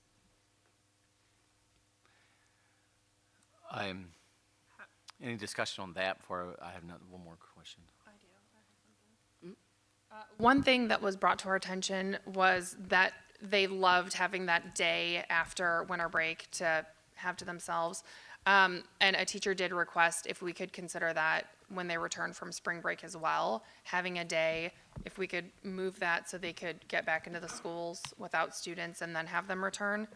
I know that would give the students an extra day for spring break there, but I think it would be helpful for the teachers. They also had asked about half days. I know when I was in school, we used to have a ton of half days. I don't think we really have many half days nowadays, but that was something that a teacher had suggested if we wanted to bring those back. But I know that brings a lot of other challenges, so. One of the comments I got last year on it was our spring break time and when we're offering that. And for parents who don't have the income to be able to travel to Florida or to the Keys or somewhere else, being at home in the colder parts of the year, I think we're starting ours on the 31st of March, right? In that first week of April. So I have a little bit of concern with that being there on that personal week. If we wanted to change that lower for the weather-wise for families, is that possible in doing that? I mean, I know it is possible, but what kind of challenges do you face us moving the week of spring break? If there's no snow. If there's no snow, January, February, and March get really long. Right. Would be that's my one thought on that. I hear what you're saying. And that was part of the committee's conversation. Initially, we had spring break wrapped down at like the 21st or the 14th to the 18th. We initially had it down that far, and the committee was like, that's a long haul without a break in there. And that Also, the 31st, I believe, but I don't have that written down in front of me, but the 31st, I believe, is also a holiday for some of our population in our school division, but I don't have that in front of me as well. This also coincides with Harrisonburg spring break, and when we initially were collaborating with them, I talked about having a spring break the week of the 14th, and of course, Harrisonburg wants to make sure that their spring break was whenever ours is, and this just happened to be where they had their spring break, and our committee felt that this would be more amenable to, again, the long haul there between January and February and March. You mentioned Halloween and Super Bowl, which I'm like, oh yeah, that's a good idea. But then I looked at the calendar, and if we were to do, and there's a day there on the 25th of October that we could just easily slide down the calendar, but then that gives us a 5-day weekend. So is that kind of why we're pushing back against that a little bit? Because we'd have November 1st, 2nd, 3rd, which are Friday or Saturday and Sunday, and then 4th and 5th, which are Monday and Election Day. Right, so we don't really want to do that. The 25th, we try to make sure that we have a teacher workday at the end of each grading term, and that's what the 25th is. So the end of the grading term for October is the 24th. Yeah. So that's a teacher workday there. That makes sense. And then, so let's talk about the Super Bowl real quick. I looked it up, and can you guys believe that next year's Super Bowl is like 2025? Typing that hurt. That is on the 9th of February. So could we take that 18th and scoot it up to the 10th of February? Is that something we'd want to look at doing? Or And that's something we can certainly consider. can you look at that and see if that's better for everybody? Absolutely.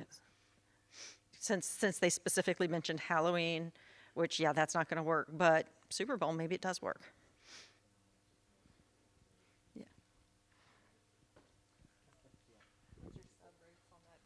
Yeah, that's true. But that's all I had.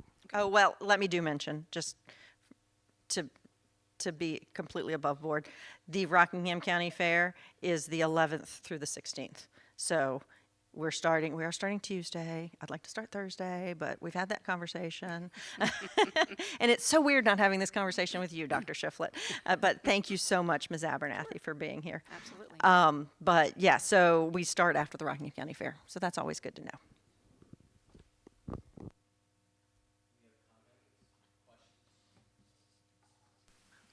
Thank you for presenting. I know we're going late tonight, but this is a lot of information that we want to dissect and look at, and thank you for taking the time to do all all the prep work on this as well, and all that you've done, Ms. Abernathy. I really appreciate it. Absolutely. Thank you. Maybe not the first one, but maybe the second one, at least the second one. We can do get. that. All right. Yeah, thank you you. so much. Thank you.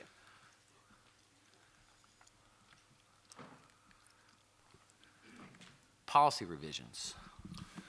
Chairman Cross and school board members, there are several policies for your review and consideration that we'll bring back to the February 12th, 2024 meeting for approval. Just highlight those policies.